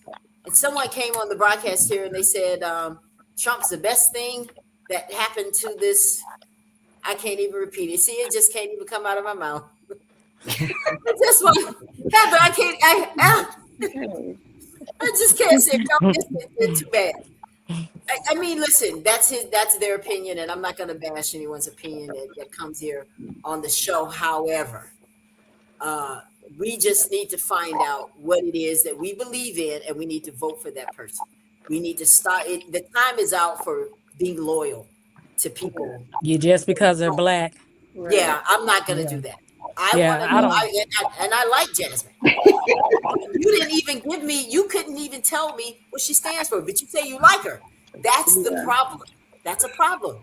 Yeah, and I think a lot of times we get in, you mentioned theatrics, and I think a lot of times, and I might get beat up for this, a lot of times black women do a good job of being theatrical when we need them to just tell the plain truth, get the details of what you're talking about. Like, you're mad at Trump, but what is he done that we need to know that's in the system that we have to fix? And I think the problem is a lot of times they're not talking about the system that we have to fix. They're using our emotions to get us all riled up. And she ain't said nothing. I'm gonna be honest, half the time I can't listen to her because it's too much of the Black Power stuff going on. I need you to tell me what's happening at the Capitol. Yeah. Well, I don't know. I'm a fan. Okay. I'm a fan. I don't want to just be a fan. I want somebody that's going to make what a I'm difference. a fan of is the fact that she speaks truth to power. And whatever, if you don't like the head rolling or the whatever, that's stylistic, and it doesn't matter. There's a lot of people that I'm not talking about that. I'm not talking about that. But I'm saying that when she goes into a committee hearing, she's telling them, and she uses her own vernacular. So I like it because I'm a black woman, and if she wants to go in there and speak from the vernacular that I recognize, I'm with it. I mean, maybe some people want her to go in and dot her I's and cross her T's, and she's got a law degree. She's as qualified as anybody in there, and she's already been a judge. She's done a lot of things, so she can extend her pinky or not. And if she wants to roll her neck, or if she wants to, like I said, speak in the vernacular of her youth, because I'm an elder, right? I'm an elder now. So if she's speaking in the vernacular of her youth and standing up to white legislators saying the things that nobody else is saying, I'm all for it. I'm good with that. I'm talking about when you stand in front of the camera and you tell me that Trump is doing this and he can't do this, he's not following his Constitution, but he's still doing it, then I need to know why. Because I'm getting mixed messages. Either he can or can't do it. But if he can't do it, why is he doing it? Why aren't we stopping it? Exactly. And that's the thing. I think that's the argument right there, is a lot of people, the stuff that Trump is doing, he can't do. It goes against the Constitution. The average person doesn't even understand that. The only reason why he's getting to do what he does is because the system is for him, because it's majority Republican right now and they're scared of him. So they're allowing a lot of this stuff that happened that's totally illegal. The problem is we got this fight in the street with Minnesota, and that has taken away the attraction from Trump's doings, which has to do with Minnesota too. But we've got to know that what they're allowing him to do is totally illegal. He shouldn't have been able to tear down the east side of the White House. But he did.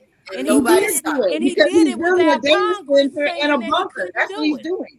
Yeah, it's And that's the absolutely fight illegal. that we need, Jasmine. I don't care about her vernacular. She can talk. I'm going to talk the way I talk. Me and her talk similar. I'm not going to give that up for nobody. I'm not going to code switch in that way. But what I am saying is Jasmine Crockett needs to be a little bit more vocal about the legal things that the Congress is allowing this man to do.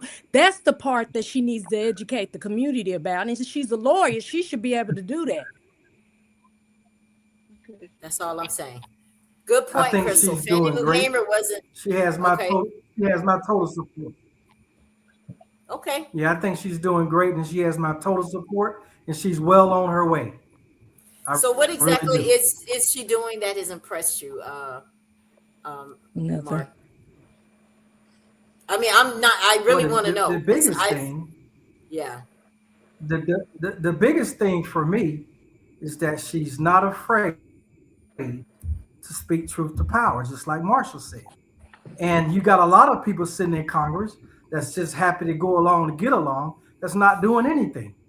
They And all in ain't times doing like anything. these, we always need somebody on to stand up. So, and I'm not saying that just because she's my D9 sister, but when you really look at her compared to others, I mean, she's I'm what's impressed going with on her. right now. I And am the fact that impressed with her. Yeah. she's youthful, and she has a following of the young people, and it's necessary. I mean, Who we don't need vote? those people on the front line. We need Who more don't vote? Jasmine. We need more Jasmine Crockett. You might But get if them she in. doesn't, but if she doesn't produce any results, she's Something. going to lose. That's the problem. And She's and I going to don't. lose I them. think that. But I no think one one of our. person can do it. No one That's person. She's part of that's a true. body. She's part of a That's body. true. She is, and she's not in the majority either. And I know, but I think this is now the time we start educating our people about how this government works, so that she can be her voice can be really heard. They don't understand. You can't just go in there with the theatrics and look like you're doing something and there's really nothing being done. It'd be nice for them to come back to Black communities and say, hey, what Trump is doing is totally illegal. And that's the part we got to fix. We got to demand that Congress. I live in a red state. And I hear Mark Wayne Mullins, who's a senator, say some of the dumbest things ever that you wouldn't have been able to get away with under the Biden administration, because they respect the law. And that's where we've got to get Jasmine too. She's smart. I'm not going to take that away from her. She says stuff really eloquently, but we need her to be able to go back to the community and educate what's the wrongdoing that we need to fix in the government. Now, Debbie Klein made this comment. She wears big eyelashes. Okay, that's silly, because that has nothing to do with anything. Okay, don't go there, because I don't want you to mistake that what we're saying about Jasmine has anything to do with her qualifications. She is qualified. Make no mistake about it. She is highly qualified. We are speaking to one another as Democrats and as people that we just want more from our leader, and that's all right. You should say the same thing. If you support Trump, you should be saying the same thing. You shouldn't keep saying that. So May I say that? Can we go back to the illegal conversation for just 1 minute, because yes, ma'am. it feels like all my everybody tapped out on the Jasmine thing. No, I'm talking about everybody thinks Black people. Okay, but I'm in New York, so I don't know if you guys get a different perspective from where you are, but it is Black people. You understand? It's Black people. Like, the people they are locking up is Black people. It's plenty of Black people. Like it's an excuse to go and grab people, and the people they're grabbing are people of color. So I don't care if those people are Spanish speaking, and I don't care if they came. I don't get I'm sorry. Like, living in New York, I am one with my Hispanic neighbors. And then all I'm saying is we are one. We are one. Like like they said, the slave ship, maybe they dropped us off at a different place, but we won. We won. I just need to say that. They picking up Black and brown bodies, okay? And some of the Black and brown bodies are Americans. Don't get caught up because white people are in the media getting murdered. they got murdered for their proximity to Black people. You see, you give up your white privilege by standing up for people of color. So, you know, it's not their fight. They're in the fight trying to keep Black and brown people from getting scooped up. So it's not about them. It's about us. It's about us, all of us. That's all. If I may just make one point, there are 67 members of Congress that are Black. There are 62 in the House and 5 in the Senate. If we could just impress upon them how important it is to have them come together on all issues that affect Black people and just hold them to the task. If we could just get their buy-in to speak as one on all Black issues, wouldn't that be something? There'd be a force to be reckoned with. So Dr. Felicia says Jasmine doesn't need a panel of Black women assassinating her character. Nobody assassinated her. Correct. Yeah, because we all said the same thing. We respect her. We think she is intelligent. She's qualified. However, there's nothing wrong with making a demand on the people that want to lead us. You want my vote? I'm telling you, this is what I need. So she should be okay with that. Exactly. And that's the problem with us, is that we don't want to do that, and then we just stuck with people because somebody told us to vote for that person. No, I am making a demand on my vote.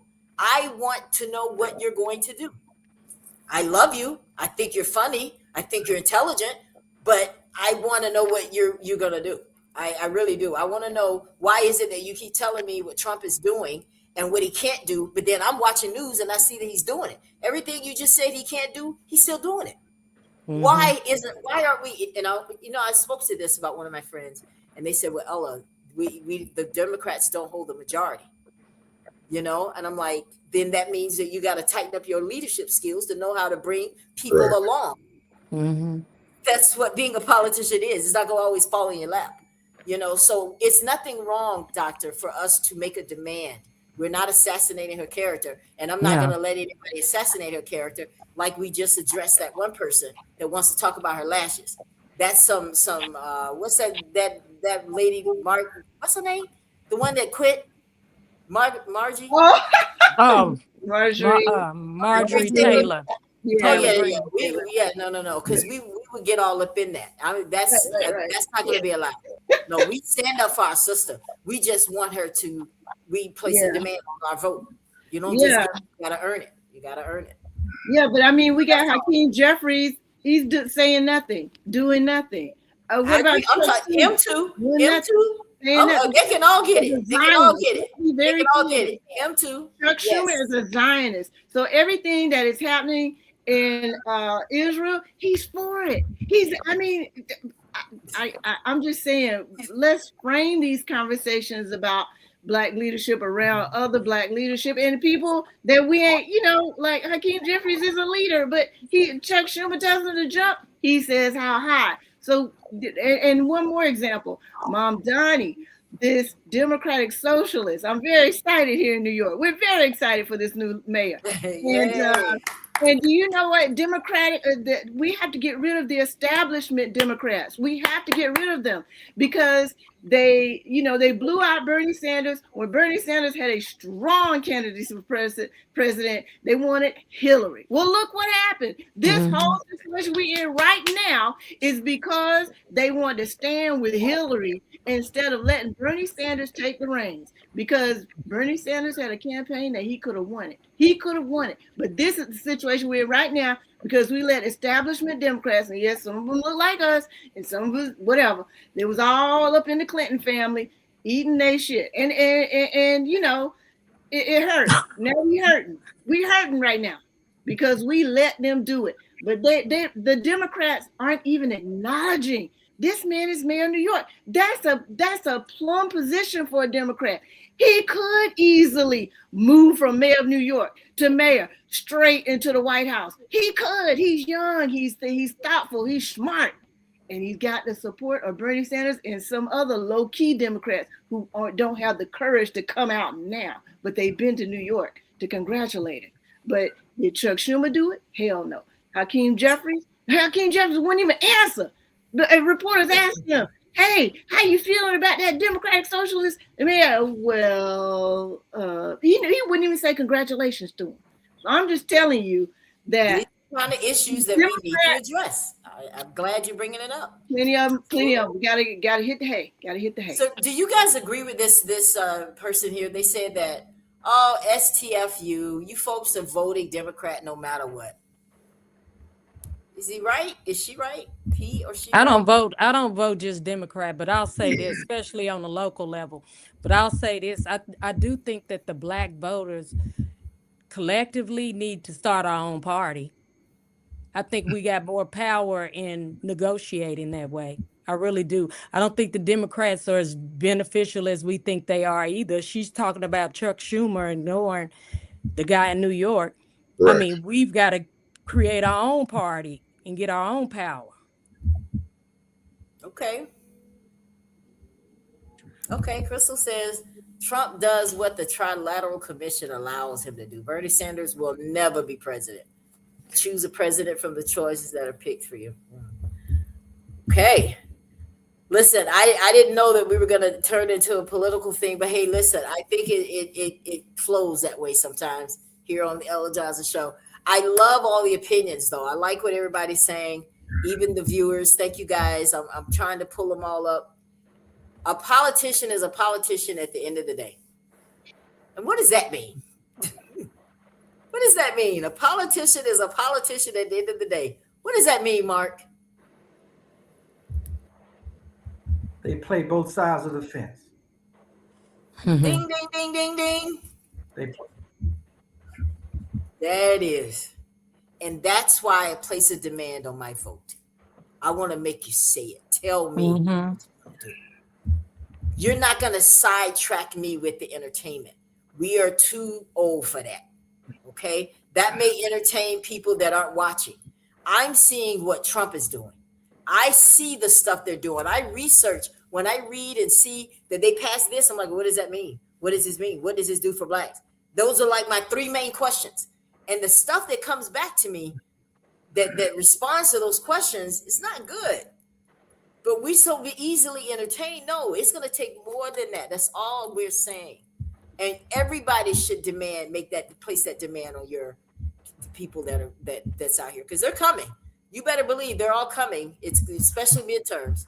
What is it looking like in the midterms, Paris, for Florida?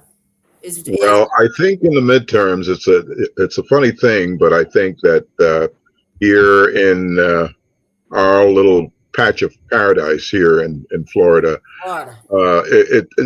there's been a rising revolt against some of the things that have been put forth. The Latino community is now back in force, and this is why I agree with the idea of starting our own political party and having a coalition of minorities in that, and that would speak first for us and then for anything else. Okay, because we need someone with clout to really look for us.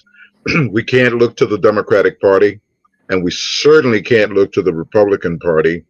And we need our politicians to stand on principle and not just look to get reelected. Okay, not just be beholden to the folks that can give them the financial means, excuse me, to be reelected. I wouldn't care if I was elected for one term. I'm going to do what's best for my people for one term. And if you vote me out, that's fine. But I'm going to do the best that I can for my people. And I'm going to live by my conscience.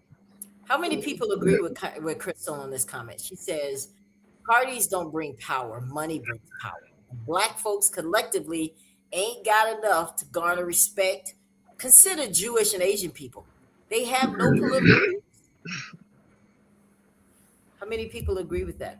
I totally agree, because ain't nobody lobbying for the poor. Nobody's lobbying for the poor.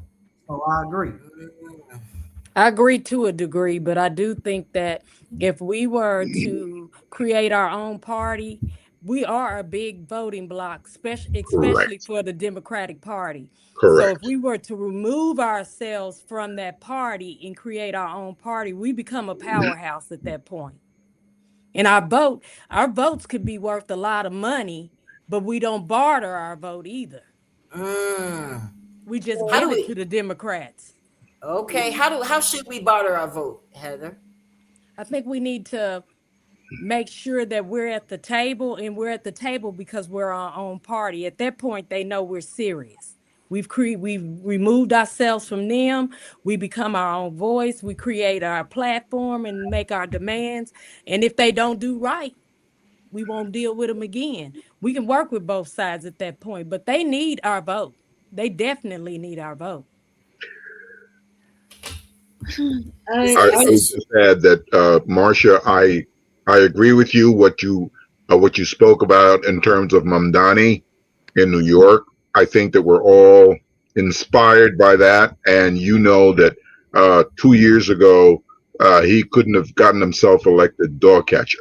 Okay, and he was able to buck the trend and fight the fight. But we can't fight the fight unless you're organized and unless you have integrity. Okay, and we need to focus on that. We need to not just focus on the wealth that is there. Look, it is immense. There's no question about it. But that doesn't mean that we don't fight it. We understand what the odds are, but that doesn't mean we don't fight it. And the way you fight it is by uniting each one, tell one, bring somebody along. That's the way to do it. Because we're not going to do it any other way. We don't have the wealth to go up against these trillionaires, if you want to put it that way, families that are worth $1 trillion. We don't have those kind of funds. But what we have is an idea. And what we have is what is in our hearts. And we can make that work. We can organize, though. What you said, Absolutely. I agree with what you said. Organizing is power. And money is an interesting energy to discuss. We have resources and we have money. Obama out-organized everybody. See, that's what they're mad about. Understand, this whole drama with this character in office is a response to a black man out-gaming the system. And I mean, he did it with people giving him $5, $10, $2, and he outraised everybody. So it isn't about the amount of money per se. Everybody doesn't have to be wealthy to make a change. But if everybody gave $5 every month, $10 every month, and 1 million people did it, we would have the resources to get whoever we wanted in office. But it's a commitment. And like I said, Barack Obama organized, Dr. King organized. I mean, the success comes from organized. It doesn't mean everybody agrees, but it means everybody cooperates with some part of the strategy. Whatever your strategy is, agree that you're going to use it to that end. So we need organization. We need that. That's the bottom line. Thank you. Now, when you say organized, because this person said that makes a very good point, Marshall, because initially when Obama started, he had more white support than black support. We kind of caught on as the process went along. So he from the grassroots perspective, he had more white support and money coming from the white community than the black community. So that makes a very good point. Yeah. And he was able to work with all kinds of people too. Is that what we're missing? Are we missing that? Missing what now? Being able to work collectively with other people, other ideas, people that don't agree with us, bring a lot of people to the table and say, hey, look, we all want the same thing. We don't like how this country is going.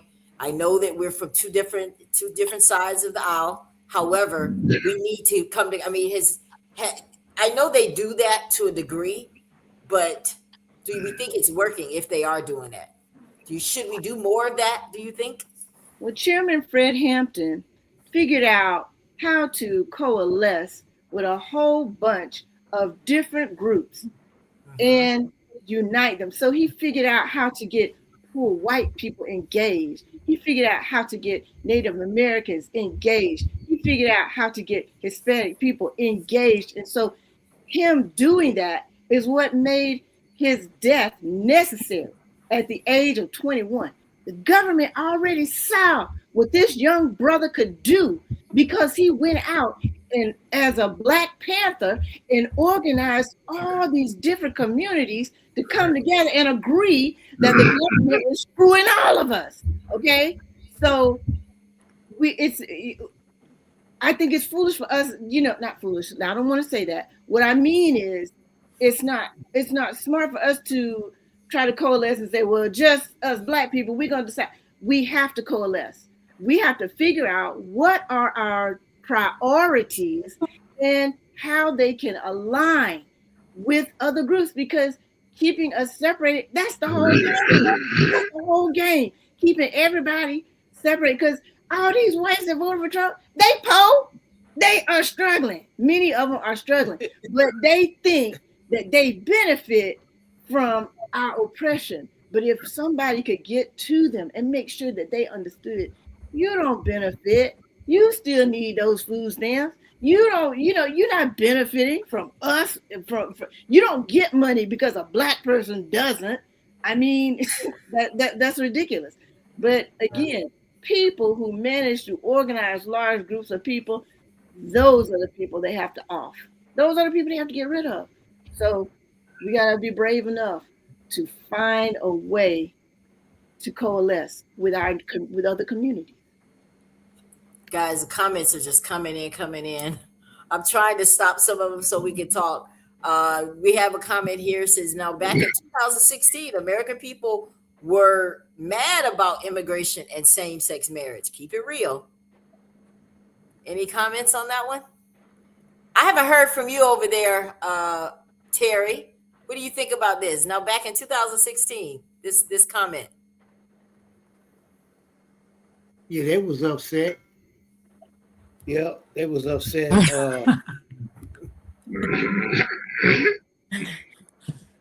Yeah, they was upset. The media didn't portray it as the people was being upset,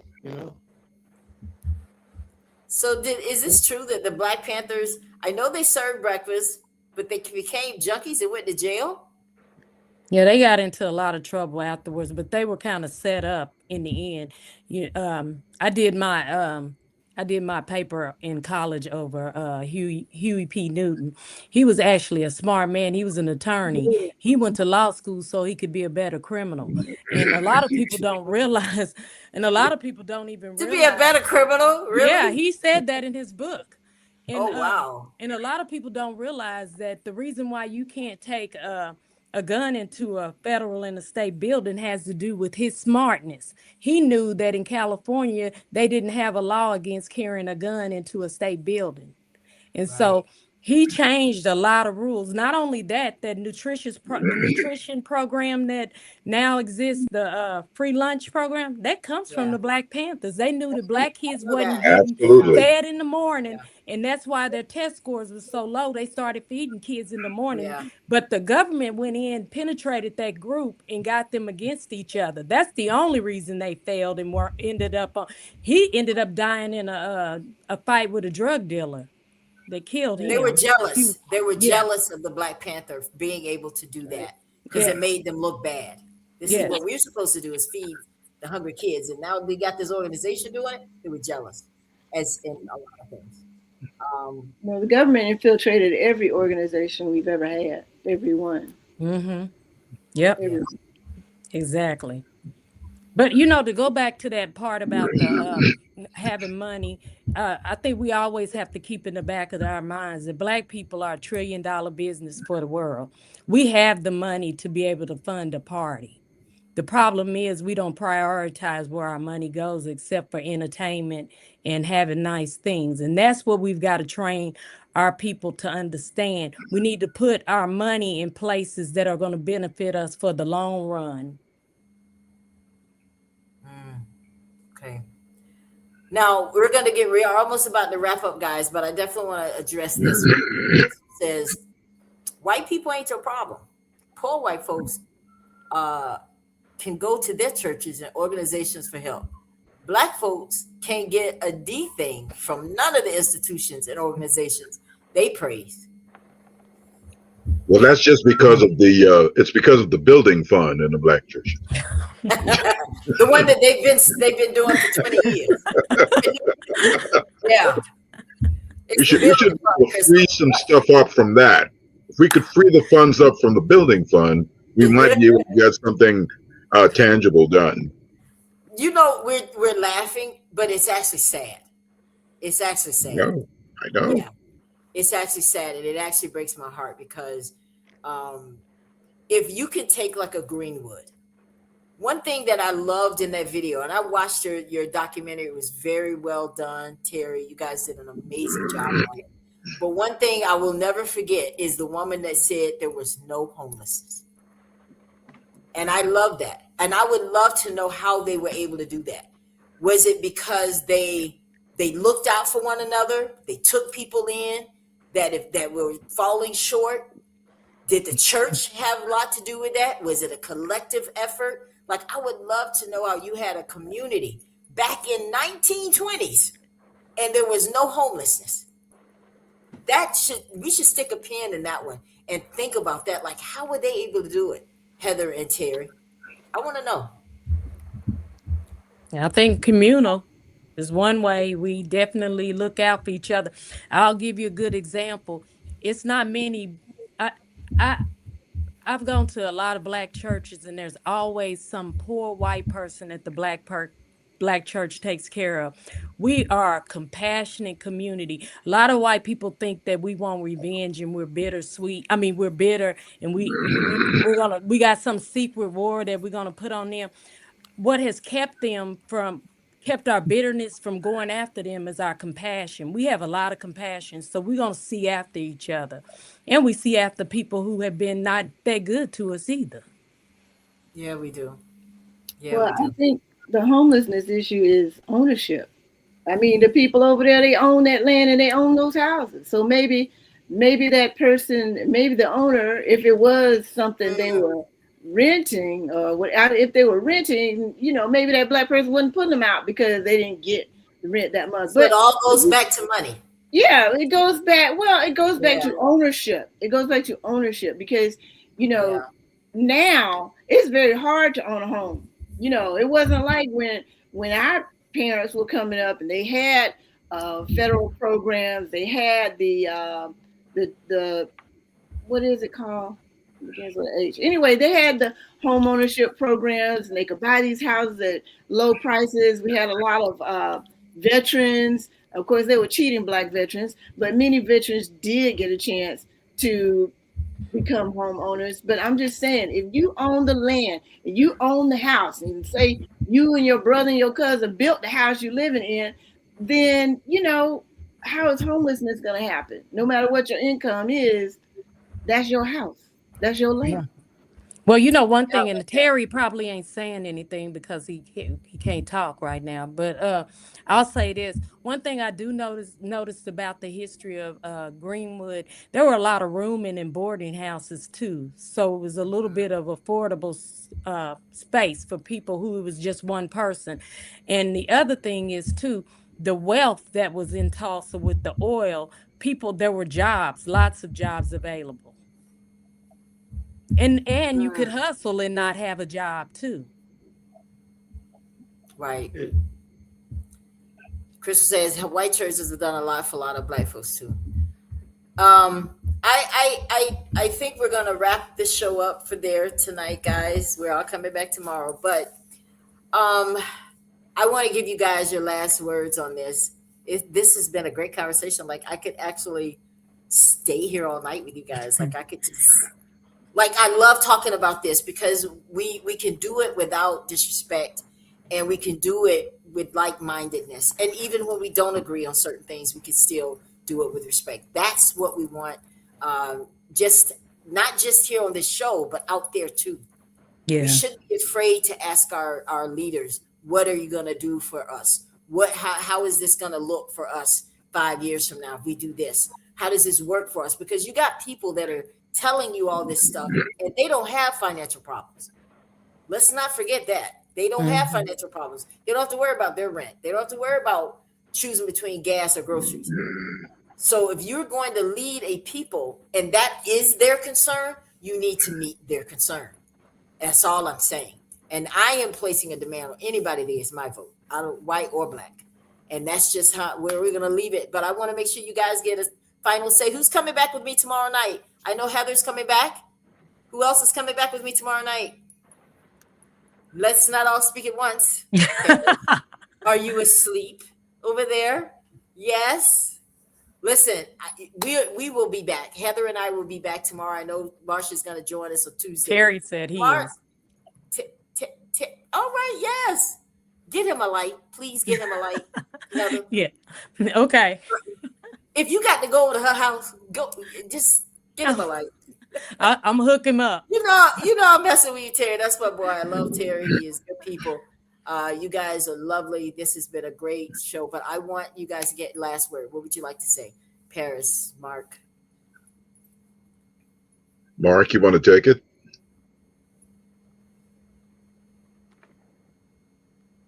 Yes, appreciate the invitation, Ella. This has been a great forum. I really enjoyed it. A lot of information, a lot of history, and I'm looking forward to continuing Black History Month with this group. Thank you for the Thank you for the invite. Nice.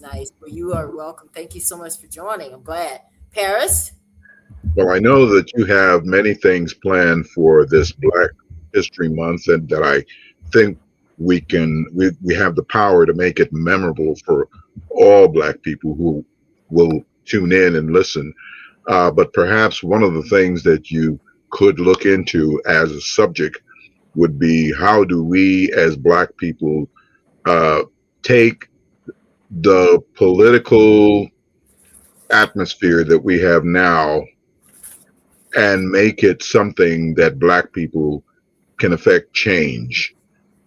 Taking what we have, how can we move it? I think, as I mentioned, Marsha, you have a situation in New York that provides quite an example in terms of Mamdani, and I'm looking at it from the standpoint of people of color. How do we get our voices heard politically? How do we hold them to task? Because that, I think, is extremely important, and we can see how that develops over the course of the month. But you, of course, will be the judge of that, Ella. And thank you very much again for having me on tonight.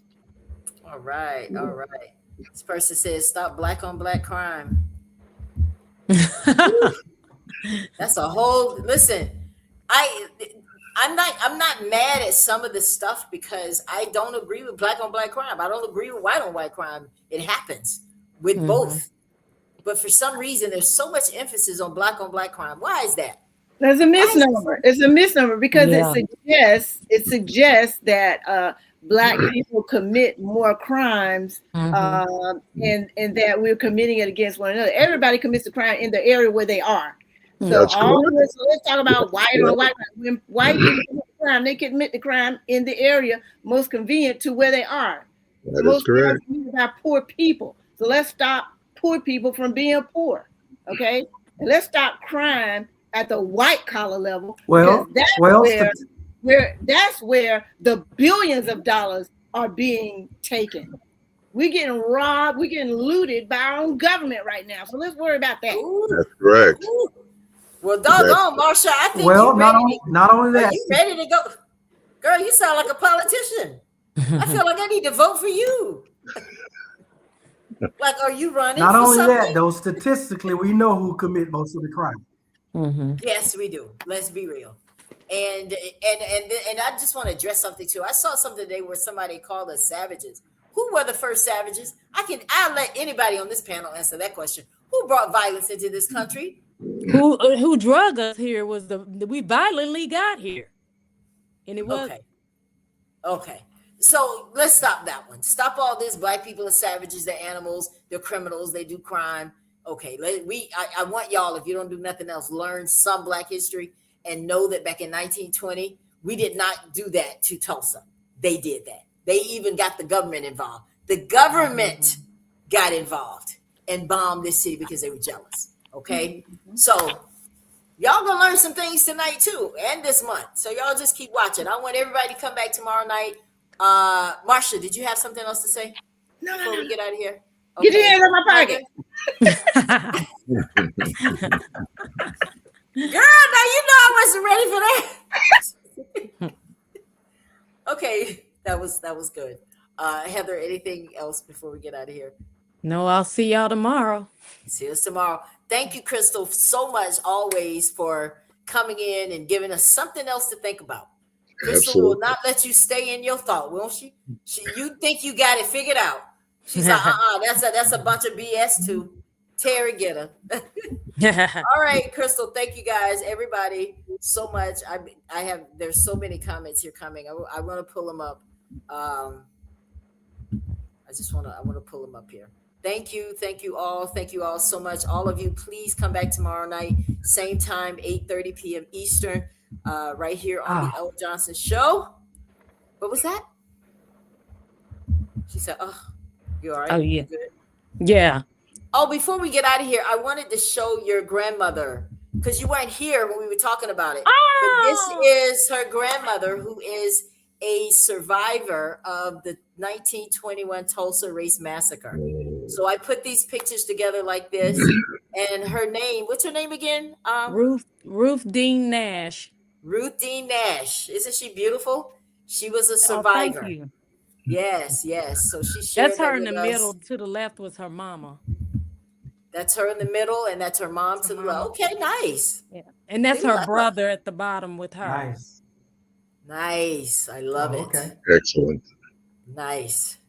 So I wanted to make sure that we show that. And this is from Thank you. Ocoee, guys. Where's the picture? This picture right here. See how they acknowledged it here in Ocoee? You see how they actually have a sign that says lynching of July Perry? Mm-hmm. Wow. And they actually talk about racial violence in America. This is all posted down there in Ocoee, guys. They took a lot of stuff because, guys, one thing I want to say too before we get out here, in 1920, they had over 250 people living in Ocoee. From 1930 to 1970, zero. They didn't start coming back until the 80s to the 70s and the 80s. That is correct. They were scared to go back. Real talk.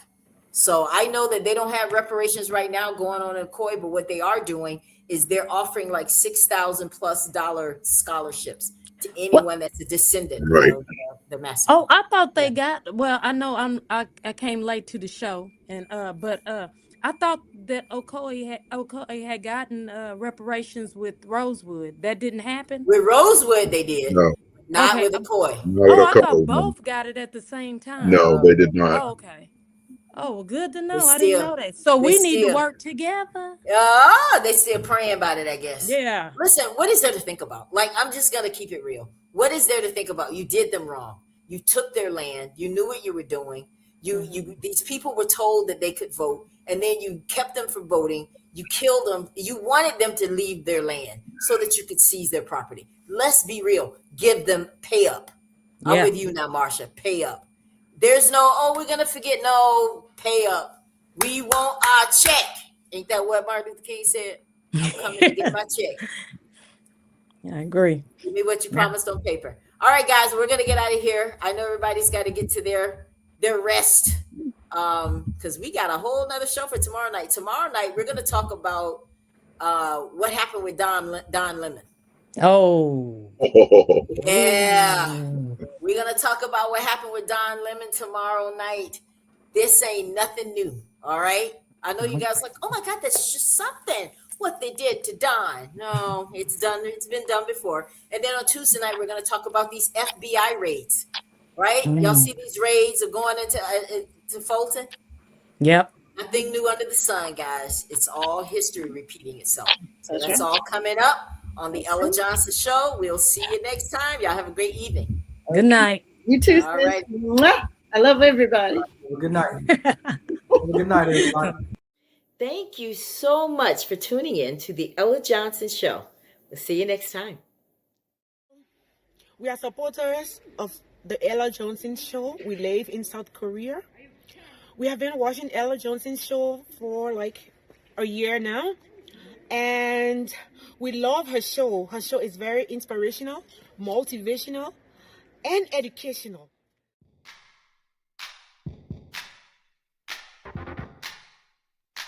If you would like to be a guest on the Ella Johnson Show, send an email to theellajohnsonshow@gmail.com or send a text message to 407-334-6997.